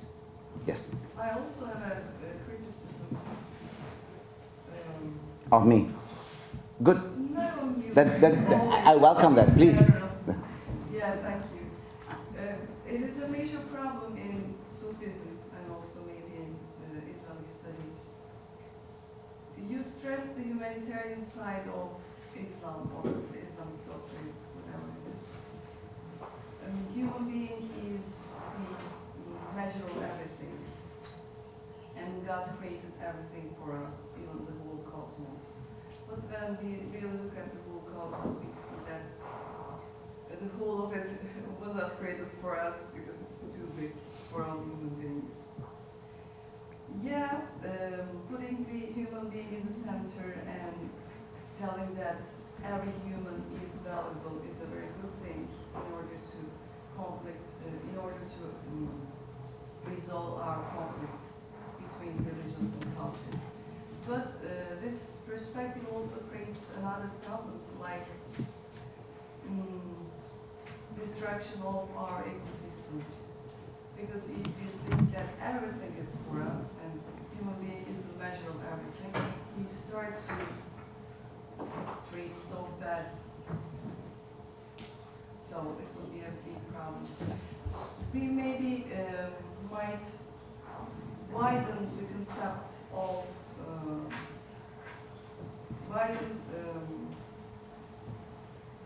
sorry, maybe we should put the concept of being or existence instead of human being. It would be much more better for the whole cosmos. Thank you. Dasein, yeah, Dasein. Yeah. The one point that I wanted to say about the previous thing is that you know, I lost my thread about the resources that we dedicate to understanding our past and our tradition and our humanistic tradition. I say to Muslims that in every American college, small or big, at the smallest college you're going to find one person studying the history of Rome or Greece. There'll be a classics professor. And at the big universities, there are 30 and 40 professors studying the classics. 5 people studying Homer in one department. 10 people studying Dante. You know, I mean, there's people studying and putting resources to that. You'll be lucky if you're going to find, you know, one professor teaching Ghalib at Punjab University. Maybe 2, right? There should be 200 people studying Ghalib, right? Or people studying the history of the Mughal Empire and so on, and deepening it and so on and so forth. Or here in Turkey, you know, you have such great, you know, Kamal Pashazadeh, Tash Kubrezadeh, you know, great scholars. I mean, Kalembevi, or you call him Galembevi. I mean, these people were great. There's a whole heritage here that needs to be studied and understand how humanity was made. So what I say is that in the West, the people are putting their money where their mouths are, and they're creating those kinds of institutions, and therefore the West can be proud of its legacy. We sometimes say that they only understand Greece and Rome, yeah, but that's where they come from, okay, and that's what they understand. They don't understand the rest, okay, they don't understand the legacies of China, and they don't understand the legacies of Africa, and they don't understand that, and so they, you know, inflated their self-estimation in those issues. Yeah, but at least they take pride in what they know. We take pride with like empty vessels. So we have a lot of pride, but we don't have content. We are contentless, proud people. That's a paradox. That's an oxymoron, right? I mean, I'm not saying this because I'm happy to say this. I'm saying this out of pain. This is deeply painful. Vanity. Yeah, and we are vanity, we are vainglory. But I'm saying this out of pain because I don't, you know, I study Ghazali. I don't know what the population of Baghdad was in Ghazali's time. I don't know how many people. Now someone's going to say, you know, who said no need no facts? Yeah, the people they're going to mock me and say you only want to know the facts. But if I know the facts, I understand. When Ghazali says, you know, the people of Khorasan was very generous, that when I went onto this long search for myself, they supported my family, right? Wow, well, did they have waqfs? Was it the business person that took care of his family? What does that mean? We have no idea of these things. People who study Greek history, they can give you the history of every stone in Rome and every building in Rome. They have that amount of time, and we think that it's not necessary. We got the Quran. You will understand the Quran more beautifully if you understand what happened in Makkah, how many people there were, what was the population, how did the society live, what was the economy like, what was the health conditions like, how long did people live, what was these are all amazing stuff that we need to know. And so as to your question, ma'am, you know, I understand where you're coming from, and I've been wrestling with that position for a long time.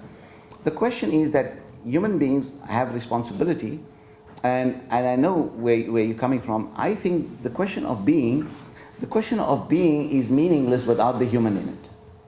In other words, the human is one. There's animal being also, there's vegetative being also. There are different kinds of being in it, but where we have to live with that, but we have a particular narrative and a story to tell. We can only tell that story. We cannot tell the story of the vegetable being. We cannot tell the story of the animal being. We cannot tell the story of the angelic being, right? These are stories that are outside our purview. Because of our ability to study botany and nature and so on, we have an understanding of that. But what is to feel like a protea, or what is it to feel like a lotus plant. I can't get into the mind of the lotus plant, but I can get the perfume and the scent of the rose, right? Or I can look at the beauty of a lion and appreciate the aesthetics of it. But I don't know what it means to be a lion, right? And I don't think a lion knows what it is to be a human, right? So as Wittgenstein said, that which we do not know, we keep silent about, right? So the question is, now I know that say the Nasser school and others have been jumping at this whole idea: environmental degradation, modernity, enemy number one. That is a poor shot at this whole thing. So environmental degradation didn't happen because of the Industrial Revolution. Also has happened that we've gone through billions of years of living on this earth. We've grown in population size. We have exploited the eco, and yes, there has been an acceleration in the industrial age. There has been an acceleration. Wrong kinds of fossil fuels were used, and but we also have the capacity to pull back and heal the earth. So I'm not that pessimistic about that. And if we had done wrong, then we need to retool and rescale and remake. But I don't think that the human being is a problem. I think that we need to work more on ourselves. I agree with you there, and that we need to be in touch with being. But you see, here's my disagreement with the school that you might favor, is that for me, being is not static. The perennialist school believes that being is static, and modernity put being into motion. Being was always becoming. Mullah Sadra says, talks about sayalanul wujud, that wujud is always becoming. So this is not unknown. And this partly is because the school of thought of Sayyid Hussain Nasr and others and so on is because history doesn't matter to them. Being matters. History is, I have a different view. And therefore, we might agree on some things and respectfully disagree on other things. Okay. So maybe I need to take a bunch of questions. Huh? Collect them. Yeah. I'm collect them. Okay. So Khaldun, some people have hands up here. Right. Quick.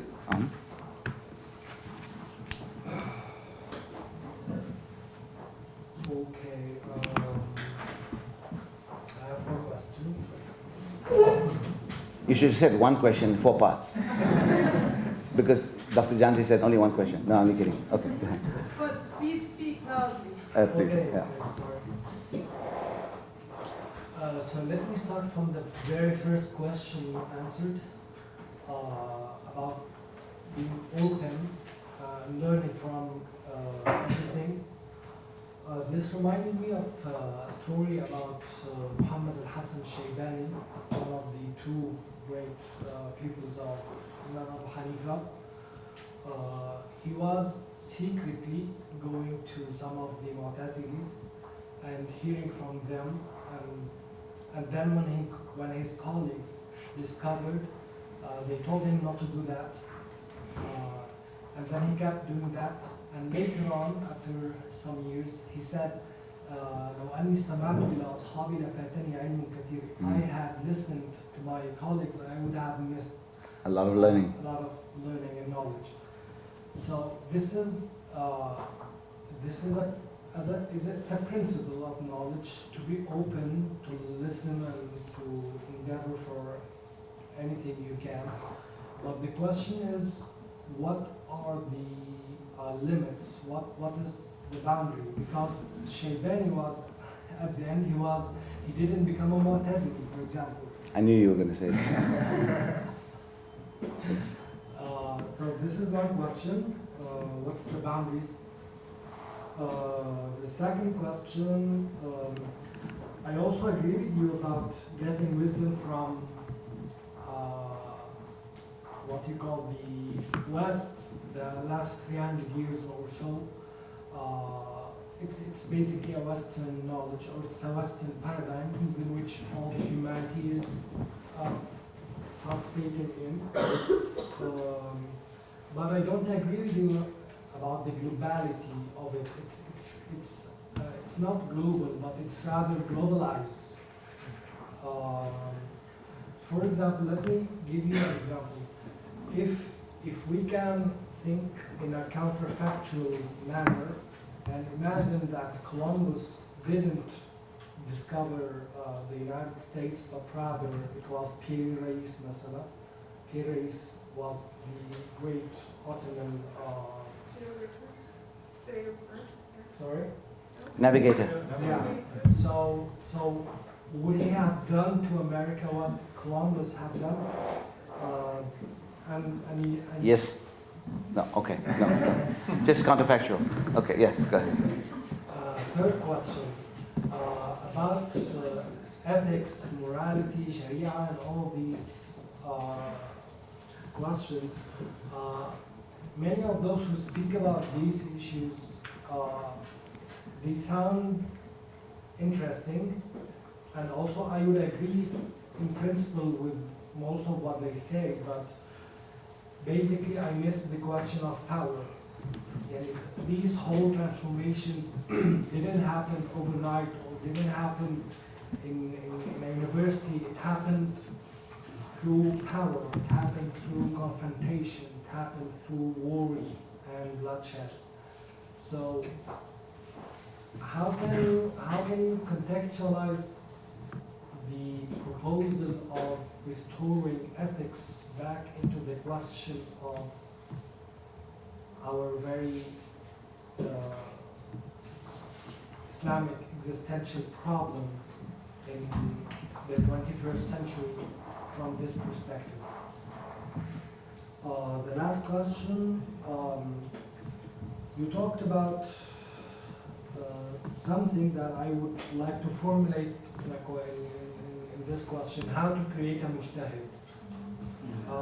Meaning that by mujtahid I don't only mean a fiqhi kind of mujtahid, but for example in sociology we need a kind of mujtahid, in history, etc. Because in my view we have, at the end of the day, as I said, what we are doing, it's not even a global science, but it's a kind of globalized science that can be sold as objective and universal, but at the end of the day it has within it a built-in epistemology, cosmology, and underneath all of that there is a Weltanschauung, there is a worldview. Yeah. That You've read a lot of decolonial stuff. Sorry? You've read a lot of decolonial stuff, and yeah. Okay, I get it. I know those arguments, and I will respond. Okay, yes. What's your name, sir? No, my Dr. Walid. Dr. Walid. Walid Rasool. Yes. I think it was a thought-provoking session. But my question to you is, why do you keep the morality between West and we people? What is the degree of morality you are talking about? Number one. Number two. I didn't understand that question. What's the degree of morality? Why do you keep the morality in his whole lecture? And what is the scope of the morality in the modern world now? And if the morality of Western has some correlation with the power, what already he told, that it was, does Almighty Allah loves the same person who helped the humanity with the innovative knowledge and science, and the population of the world was up to 1880 only 1 billion. Now one person, Louis Pasteur, who invited these antibiotics, and the population of world is now 7 billion. So do you think that our morality have some missing links, and was it only the morality which has some relationship with the crests and troughs of the Muslim world, and the downfall of the Muslim world have direct linear relationship with the morality. And why you keep the morality, my question was, why do you keep the morality in the entire dynamics of the power?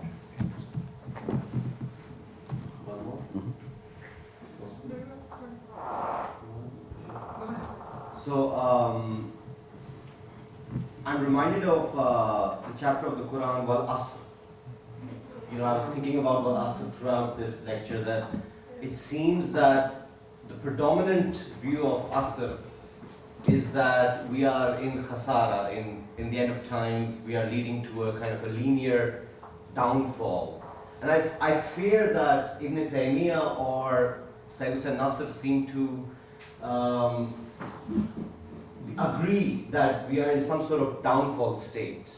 While the Sufi view, if you'll allow me, the predominant Sufi view has been of hope. In whatever time, in whatever despair we might find ourselves in, there is hope. So I was thinking of both the cycle of time, the troughs and peaks of Ibn Khaldun. I was thinking of the linear time notion, as well as what I consider perhaps a predominant Sufi view of time, which is, I would say, has more resonance with Whitehead and Bergson, that this kind of time which is closest to our cosmology today, of space-time, general theory, post-general theory of relativity, the kind of the space-time where time is experienced as a relative thing, where it is relative to where you're based.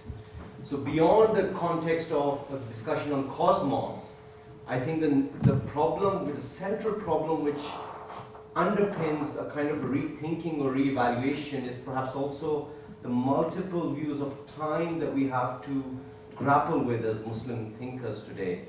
And to just hone it on to a case, beyond the philosophical abstract conversation, to the case triple talaq. India, in the triple talaq case, if you know the famous triple talaq case, where the Modi government bans a triple talaq, and the Muslim community says, what have you done?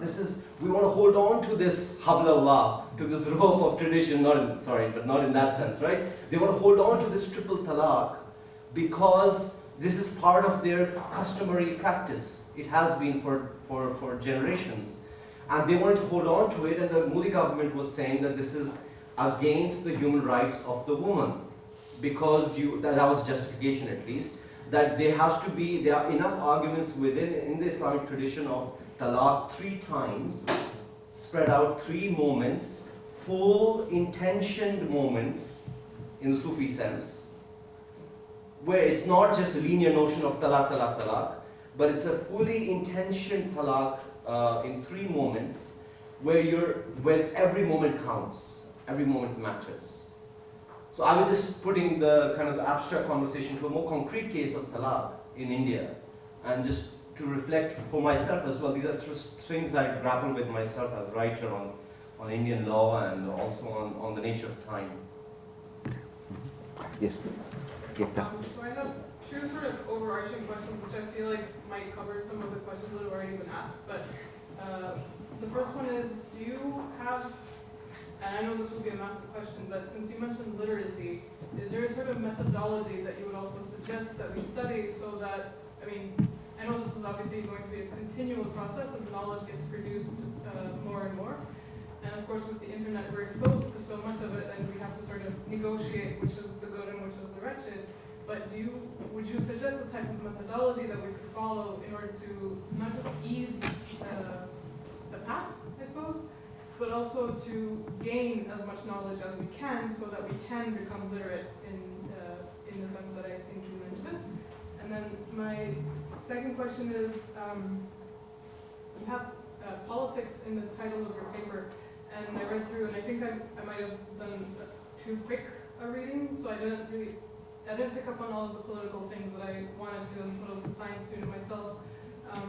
So I would ask, is the politics and that you're talking about sort of this idea of whoever controls the narrative also controls power? Could you detail that a little bit? And then I have 2 semantics questions. Politics. So let's elaborate on the politics. Yeah. Like politics, is it the idea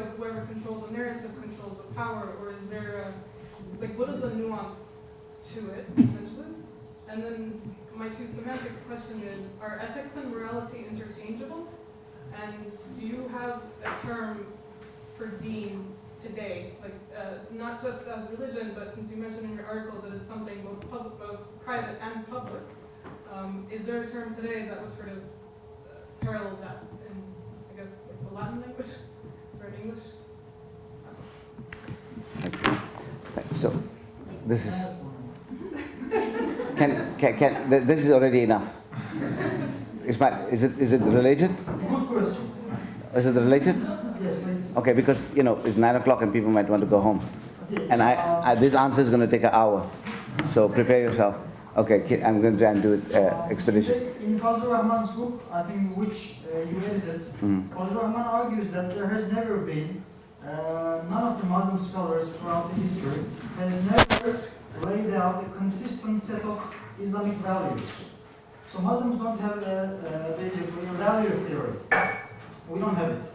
So unless we develop a value theory, is it possible that we can develop any political theory, any sustained attempt to develop a political theory, moral, social, economic, all these the fields of practical philosophy?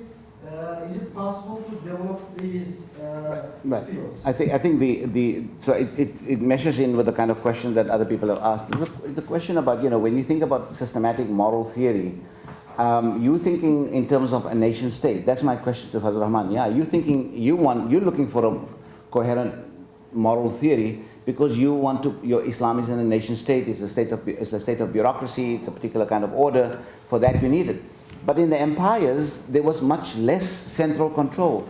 People could organize their lives in different ways, in fragmented ways. There was no need for a coherent kind of understanding of, all the norms. There would be more common norms, like I gave you the example of how Ibn Qayyim in the 14th century talks about what are the kind of norms and values you want. But there's no systematized norms.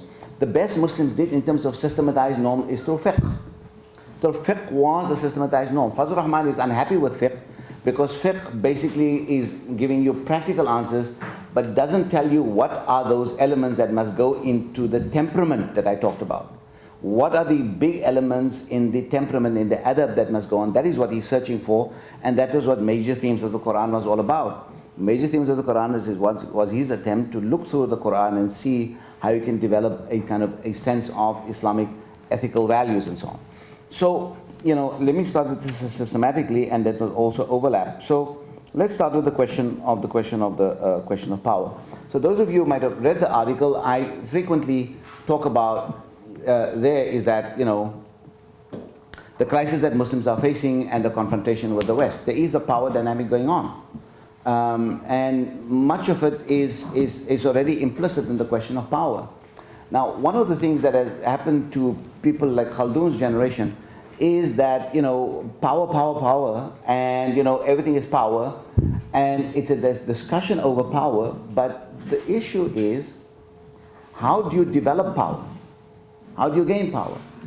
So oftentimes what is happening in some anthropologists and so on who are discussing these questions of power, this power is so structured that a power effect that happens now, you can connect the dot if it resembles something in Plato's Greece, and then you'll say that's the same thing, right? That is early Foucault. That is not later Foucault. Okay, this is a very crude. Foucault, in his early sense, was very crude with the questions of power. Power becomes fragmentary. Power becomes capillary. Foucault says power is also, he calls it pastoral power, right? So two notions of power Foucault has. So this idea of question of power, how do we account for power? The account for power is that the human subject, what we have been talking about all about, is that the human subject, the Muslim subject, acts in the world in a particular way. So he or she is acting in a sphere in which there are power challenges. And he or she is aware of that. He or she is aware of that. Now the question is that so this is why Al-Qaeda and ISIS and the Taliban become attractive to some Muslims, because they can hit with blind power and kill 2,000 people on 9/11, kill 3,000 or 4,000 people or 40,000 people in Pakistan, in Afghanistan, in what's the name. We don't look at that, but they feel really good that they're hitting at power, the threatening power, right? Meanwhile, we become disempowered, where we need to think about, understand the question, what is power? Power for me is that librarian in Kabul, who's 80 years old, his name is Wujudi. He was responsible for organizing the magazine in Kabul's public library. But for the last 40 years, he's also been running a class and teaching Maulana, and dealing with all the collapses of governments and so on. This man has been doing. That is a certain kind of power. Our understanding of power is, how do we slap the West around, and how do we...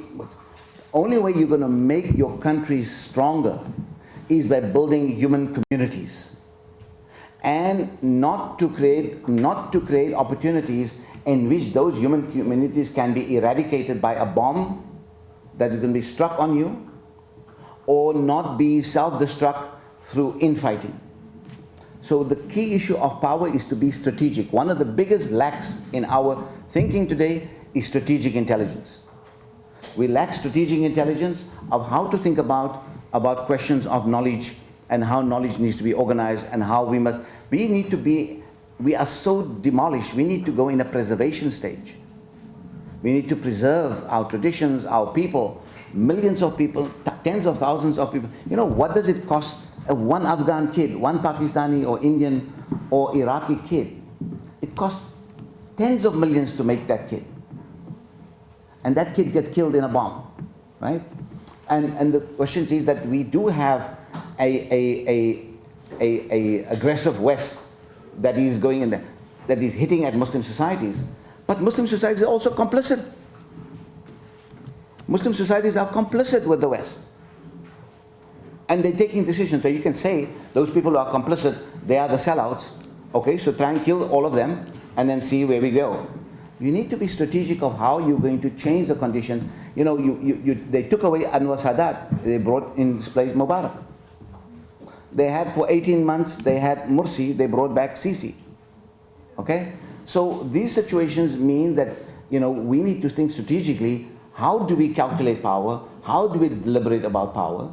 It cannot be along these lines about, these things about, so where is power? Every moral act is an act of power. Every ethical act. So this question do I distinguish between morality and ethics? You know, some people make a distinction between morality and ethics. Today we use it interchangeably. Muslims have two kinds of terms for it, khuluq for morality and adab for ethics. Okay? So khuluq is a kind of an ingrained, what's the name? And adab is a temperament or an action that you take, right? The ethical action. But these are also interweaved. So the question is, or akhlaq that we talk about. So the question of ethics and morality, we have too much of an idea of power of ours versus theirs, and I understand that this we versus them, and I think that hostility has created a great deal of damage.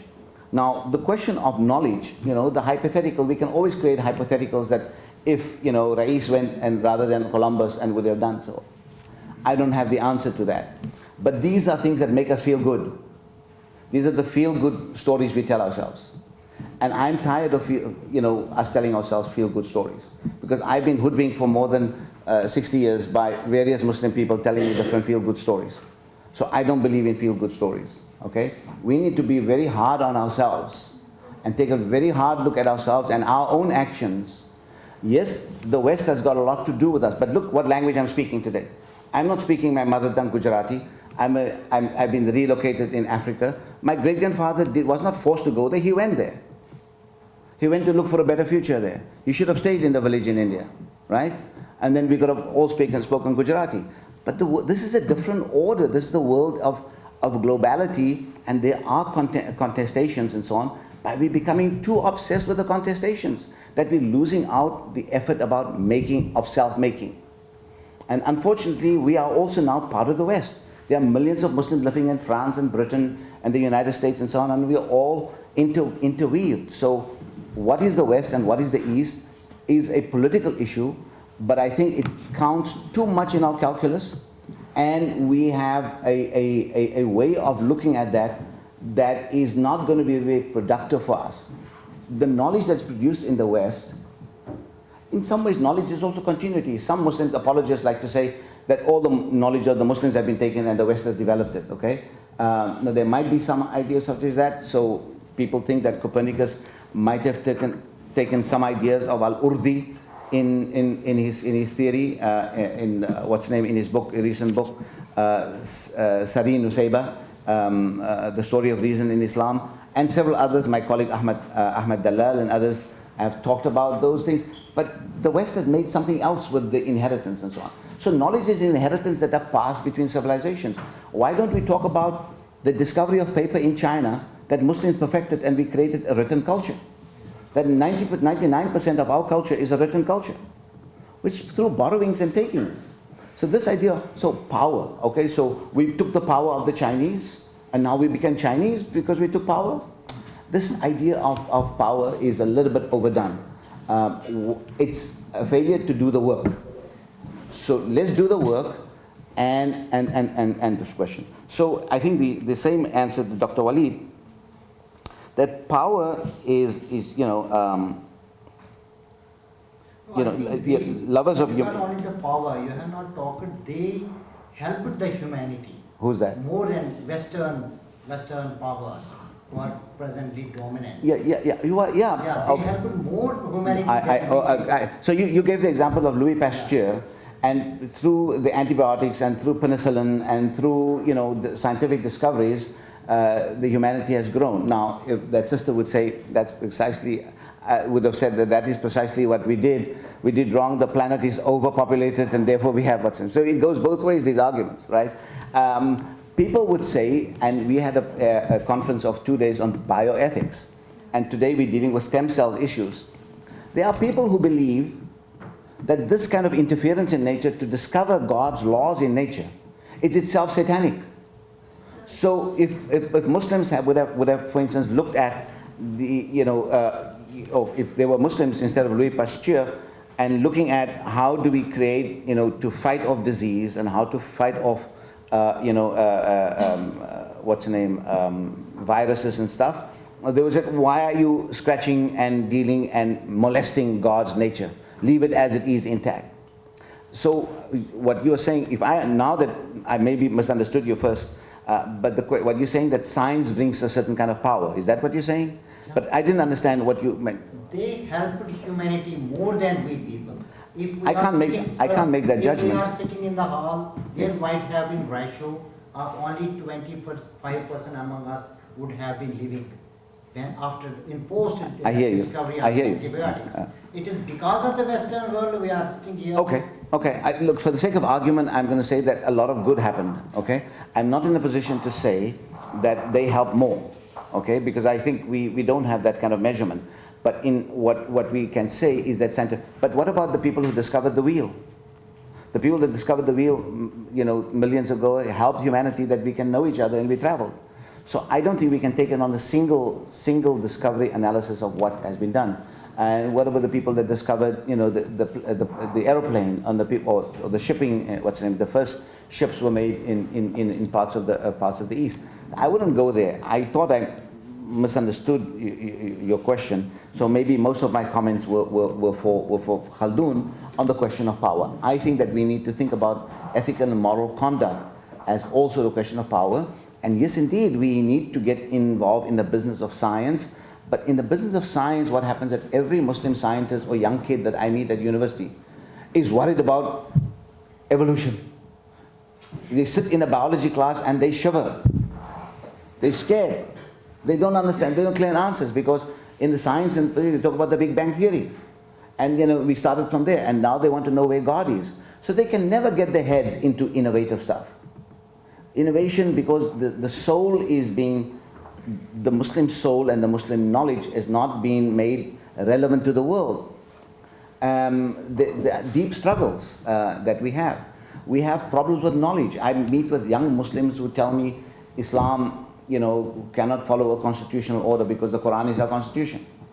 And there's not one Muslim, there are tens of thousands of Muslims who believe in it. And there are people who say, you know, we go to universities only to get a certificate. We go to the West only to get a certificate, but we hate this place.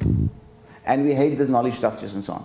Deep internal problems in our young people, from Indonesia to different parts of the world. So the question that you said, you know, the boundary did not become, so that's an interesting question, that Shaybani didn't become a Mu'tazili.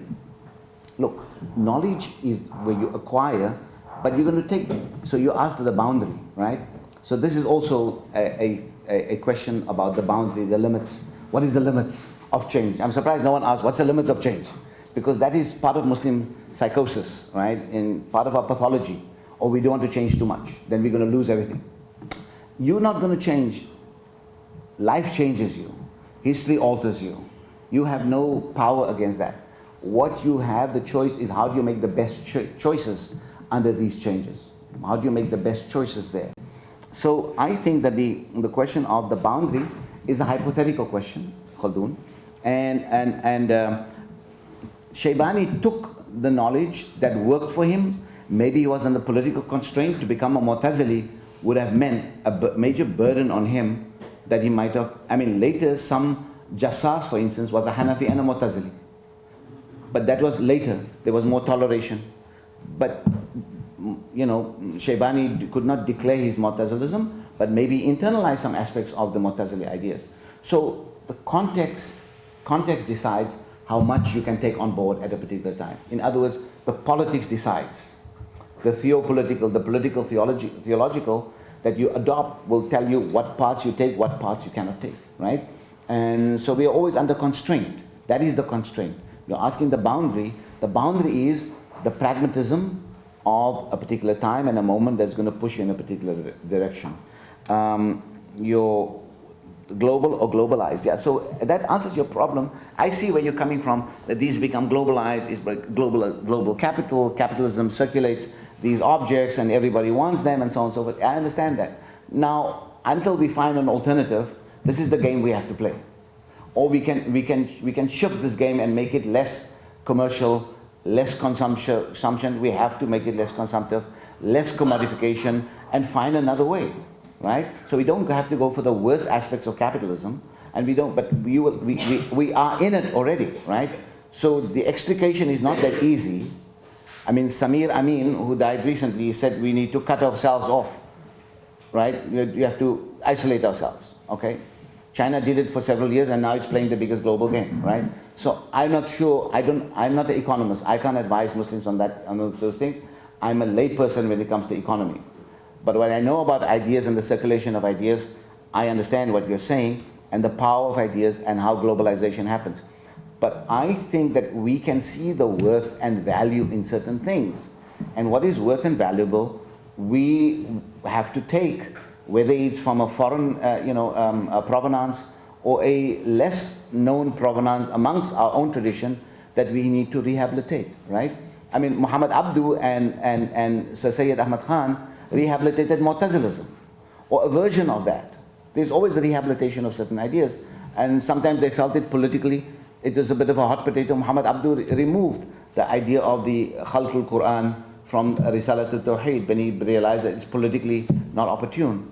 Sir Sayyid Ahmad Khan in India got heavily lambasted and marginalized for all his theological views, but Muslim India took his ideas of education and they created more institutions and so on. So the context makes you decide what to take or not to take. Adil, your question of the cycle of time. So time for me is the question of experience, right? So I give back to you Augustine, who said, you know, when I think about time, I know what it is, but when you ask me what it is, I don't know, right? So time is experiential. We experience time, and all of us experience time because death is certain for us, right? So death is a certainty, and that means that time has a meaning and a value for us, and so we go through the cycle. So this question that you talked about, you know, the talaq in India, I know a lot about that because that's part of the things that I look at, is that, you know, you made a good point. That's how traditional, Islamic thought did say that the talaq must be given at 3 different instances. It mustn't be given in one instance. And if it's given in one instance, then the majority of Muslim schools believe that the 3 has fallen, because especially the Hanafis in India believe that the act of talaq is performative. So you perform it verbally 3 times, it becomes effective and irrevocable. But the objection came from Muslim women. Muslim women are on the receiving end of that. They took the case to the Supreme Court. And the problem is that the Muslim councils in the All India Muslim Personal Law Board have been for decades been negligent in reinterpreting some of those things that people have been asking them since the Shah Banu case in the 1980s. In places like Pakistan and Egypt and other places, these things have been, newer viewpoints have been taken on board. Ibn Taymiyyah's views has been used, Ibn Hazm's views has been used to say that 3 talaq said in one instance is equivalent to 1. In places like Tunisia, in Turkey and so on, talaq is no longer an informal process. You go to a court to get talaq. It's a whole new way to do this and so on. So this is an advance on the idea of traditional talaq and so on. So I think that the question of time is something I'm very interested in. The book that I'm writing that I told you about yesterday is about ethics, history and time, tradition and time. And the question of time is a very critical one, as I shared with you, that there's sociobiology that happens in human history, and there's historical evolution, and circumstances change, and history makes us different people at different times. But what we need to do is, difference without negation, and that we need to be respectful of history, and we need to be respectful of the verdict of history. And we also need to believe, as moderns, modernity's biggest challenge has been that the human beings, history became very important in modernity. Why? Because modernity, I think someone asked about modernity. What is modernity? Modernity is the break from historical tradition, right? I think the lady asked from there. So, what we now is described, because of the short duration since that big shifts happened, we call it the break from tradition. In 1,000 years, we won't call it that. In 1,000 years, we will see it was a different iteration of the same story. Because modernity itself became a tradition. In order to replicate itself, it had to develop its own conventions, its own practices, and so on and so forth, became a tradition. And so you have overlap between historical, religious traditions, or cultural traditions, and modernity's scientific, political traditions, right? That began to challenge older practices, that it felt it became anachronistic, but because also those older practices no longer resonated with the soul of the citizen and the new human being emerging under new conditions, right? So therefore the story had to change. So I think that we need to be respectful of history, and as actors in the modern period, it becomes necessary for all people undergoing a transformation in this last 300 years, that they have to rewrite their own history. Rewrite the history doesn't mean inventing a fictional history in the past to make the present possible. No. I use Reinhard Koselleck, who talks about that we need to understand what he calls the idea of saddle time, Sattelzeit, that he says that, where you think about that the past experience looks very different from the future experience, right? But you're looking in front of you. So it's like someone sitting on a horse on a saddle, and the surprising thing and the weirdest thing that happens to you is that you think what is coming in front is nothing that I just passed by. In other words, it's so different, right? And that creates the horizon that you're looking at requires a whole different set of tools and a whole different set of ways of experience. This has precisely been all religious traditions have gone through this thing in modernity. Hinduism, Buddhism, Islam, Christianity, and so on, right? Christianity moved with it faster, because modernity was born in its bosom. All of us received modernity on the backs of colonialism, of colonization. Maybe not the Ottoman Empire, but the Ottoman Empire was right next to Europe. It realized for us to play the new game, we had to bring in modernity. They started talking about Tanzimat, the main thing they wanted was weapons. And they wanted better armies, and they wanted better economies, and so on and so forth. So they were the neighbors of Europe. This is the biggest empire and the most powerful empire that you had. What are you talking about power? What do we talk about power? Power negotiated with the Ottoman Empire. They had to negotiate power. Power is not a one-way street, right? So there was a time that the Ottoman Empire dictated the terms of what Europe's destiny was going to be. right? I mean, Ottoman Empire is right into Bulgaria, whole of Eastern, what's the name, right up to North Africa, right? So this is the way in which power operates. But what we have today is that we utilize the idea of power in a form of ressentiment. And I think that makes our thinking cloudy and doesn't give us clarity, right? So I'm asking for clarity. And the power thing sounds very good, but it doesn't take us anywhere. What we need to understand is what is that we can do to enable ourselves that we can be and utilize power in a healthy way, not in a way that is oppressive and aggressive and destructive. I think that's your question, right? That how can we have a power that is productive, not destructive? Because without power is in everything. If you understand Foucault right, then Foucault says that every relationship is a power relationship. This sitting here, our relationship to each other is a power relationship. Love is power. Love itself is a power. So power is everywhere, and is not the negative power, but it's the cement that holds the human body, human relationships together. And come to Yekta's question on the methodology and the politics, and I wrote something that I can't understand myself.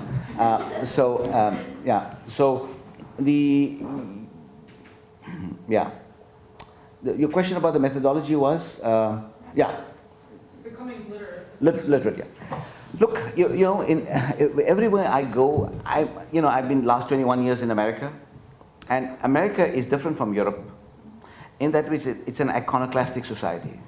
Anything doesn't work, break it down, remake it, right? So, and that's the way, so in some ways, when I was living in South Africa, or, when I was studying in India and so on, this idea of methodology is all powerful. So everywhere I go, these 40 students that I'll be seeing from India and Pakistan, all of them in the Middle East, what is the manhaj? What is the methodology? Method, okay? So we become kind of, method idolatry. Methodology, right? So there's two things. There's one thing is asmatology. There's always asthma, there's always a crisis. And the other one is methodology, right? Give us the sir, give us the method. I don't know what the method is. I don't know what the method is, okay? You just have to do things that work. So, but the European and the British and the French has loaded us to the educational system of this method, right? And so we become prisoners of this method, and we can't break out of this method and make a new method. So part of the problem is that, okay? Now, yes, method is the reason we use methodology is to make sure we don't contradict ourselves, and we can repeat the exercise. So in science and in social science, methodology is very important. In other words, to repeat the exercise and to show that it is verifiable. Otherwise, you are shooting in the dark, and it's dangerous to take results that are not verifiable. But in the humanities, my field, everything goes. No, not necessarily. No. In the humanities, it is about what are the best ways to make meaning, right? So interpretation, hermeneutics, connecting the dots in interesting ways, connecting the dots in ways that people never connected before to see a different angle. That is what we do in the humanities, right? Okay? Now, one of the success stories of Islamic fiqh tradition is that it installed a methodology so much that our fiqh today is a prisoner of its own methodology. Because that methodology worked for almost 1,000 years. It's the best methodology that Muslims have ever created, from usulul fiqh and fiqh, right? But again, the breaking out of that methodology and remaking that methodology is one of the biggest challenges, okay? So it is both an asset, but an asset that's also become a millstone around our neck, right? So we need to think about how do we make this method more workable in our time without destroying it, but making it more, giving it greater vitality and greater power. So that's the question on method. You also had the questions on politics? Yeah. I read through your article and I was paying up attention. Okay. So the question of politics is the underlying thing in my work is the power dynamics. what Khaldun's question was, that we are in a epistemological power battle with the West. And our people, and especially our religious folk, are extremely skeptical of that power, of the knowledge power of the West. Because knowledge is power, right? And they're skeptical of that knowledge, they're skeptical about the genealogy of that knowledge, and they think so. But you see, here's the paradox. We want the power that could run the electricity, we want all the kind of the knowledge that can build buildings, the techno science we want from the West, but not the contribution the West has made to the humanistic tradition. That's very scary for us, because there we say, oh, this has Christian viruses in it, and this is going to destroy us and so on. That's very mechanical thinking. It's not really clarified thinking. Yes, you've been burning to get into the question, so.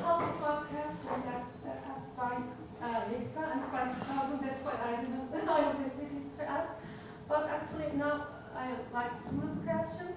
Normally in our tradition, you actually associated morality with ahlâk and ethics with adab.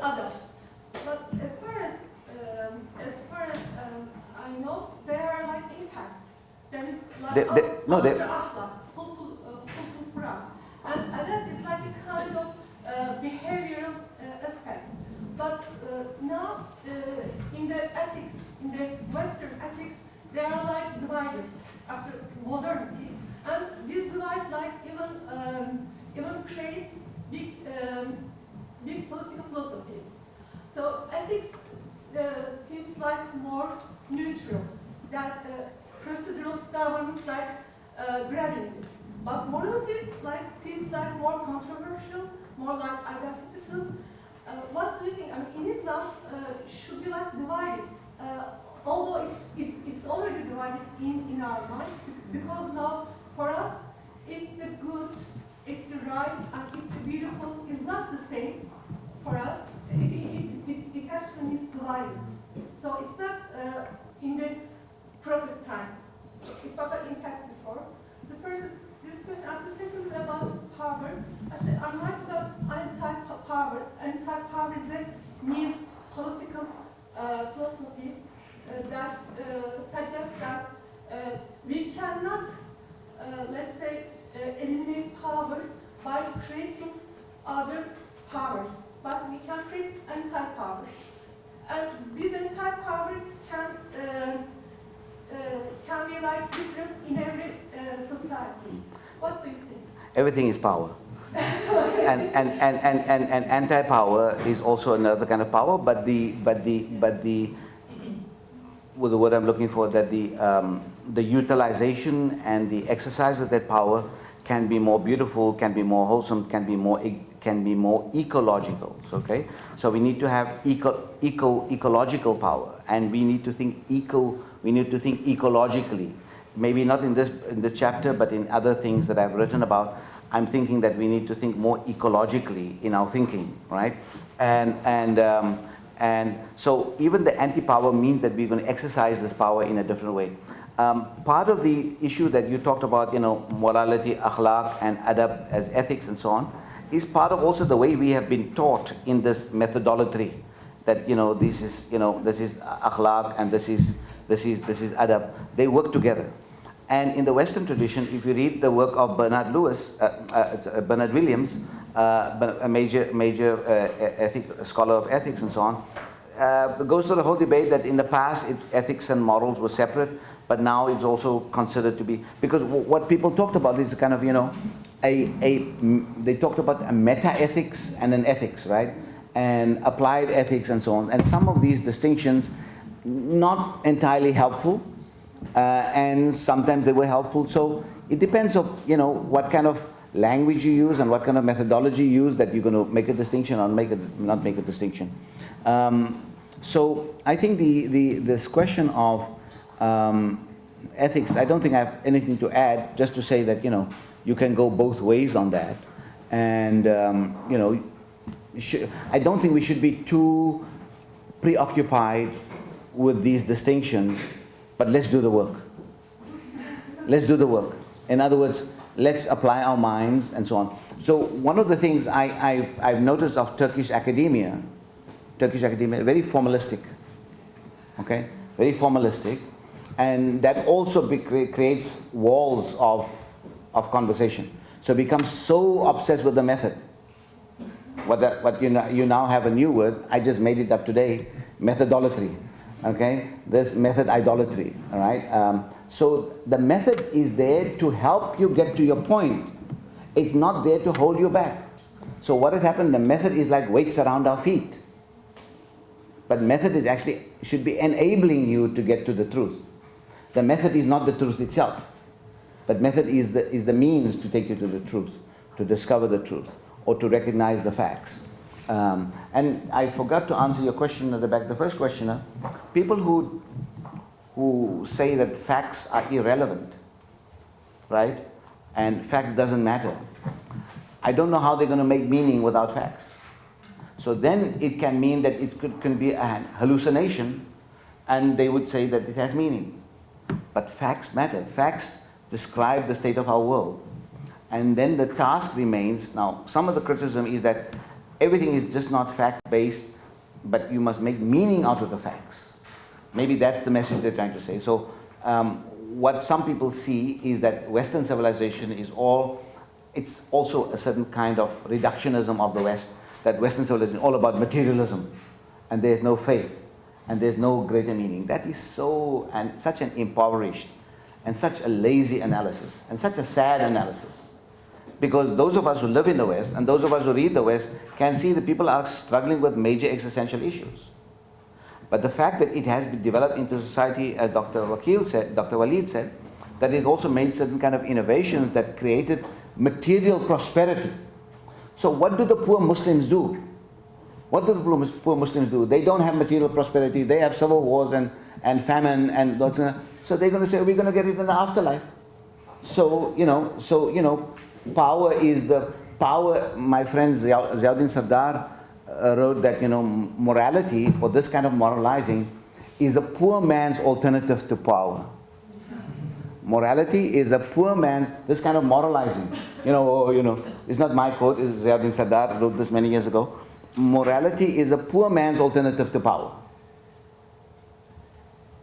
And this is a kind of a story we tell ourselves because we have really been what's in it. Now you see, I just want people to get away from what's in it, that I'm taking a deep look into my own culture and my own civilization and the things that I find valuable. So I'm first deeply critical of myself, because that's the only people that I can help, or at least those are the people I can talk to. They understand where I'm coming from.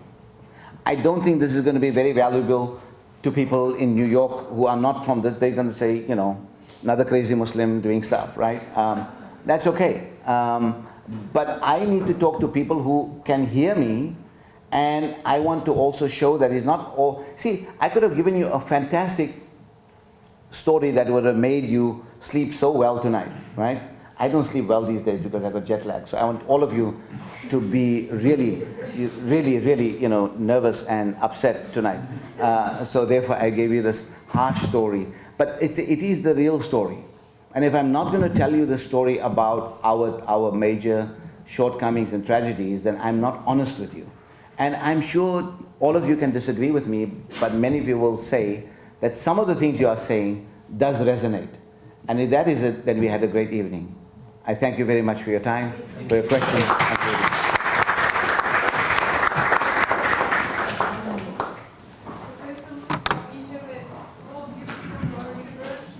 Thank you. This is the symbol of the university. Uh-huh. Healing human. Okay.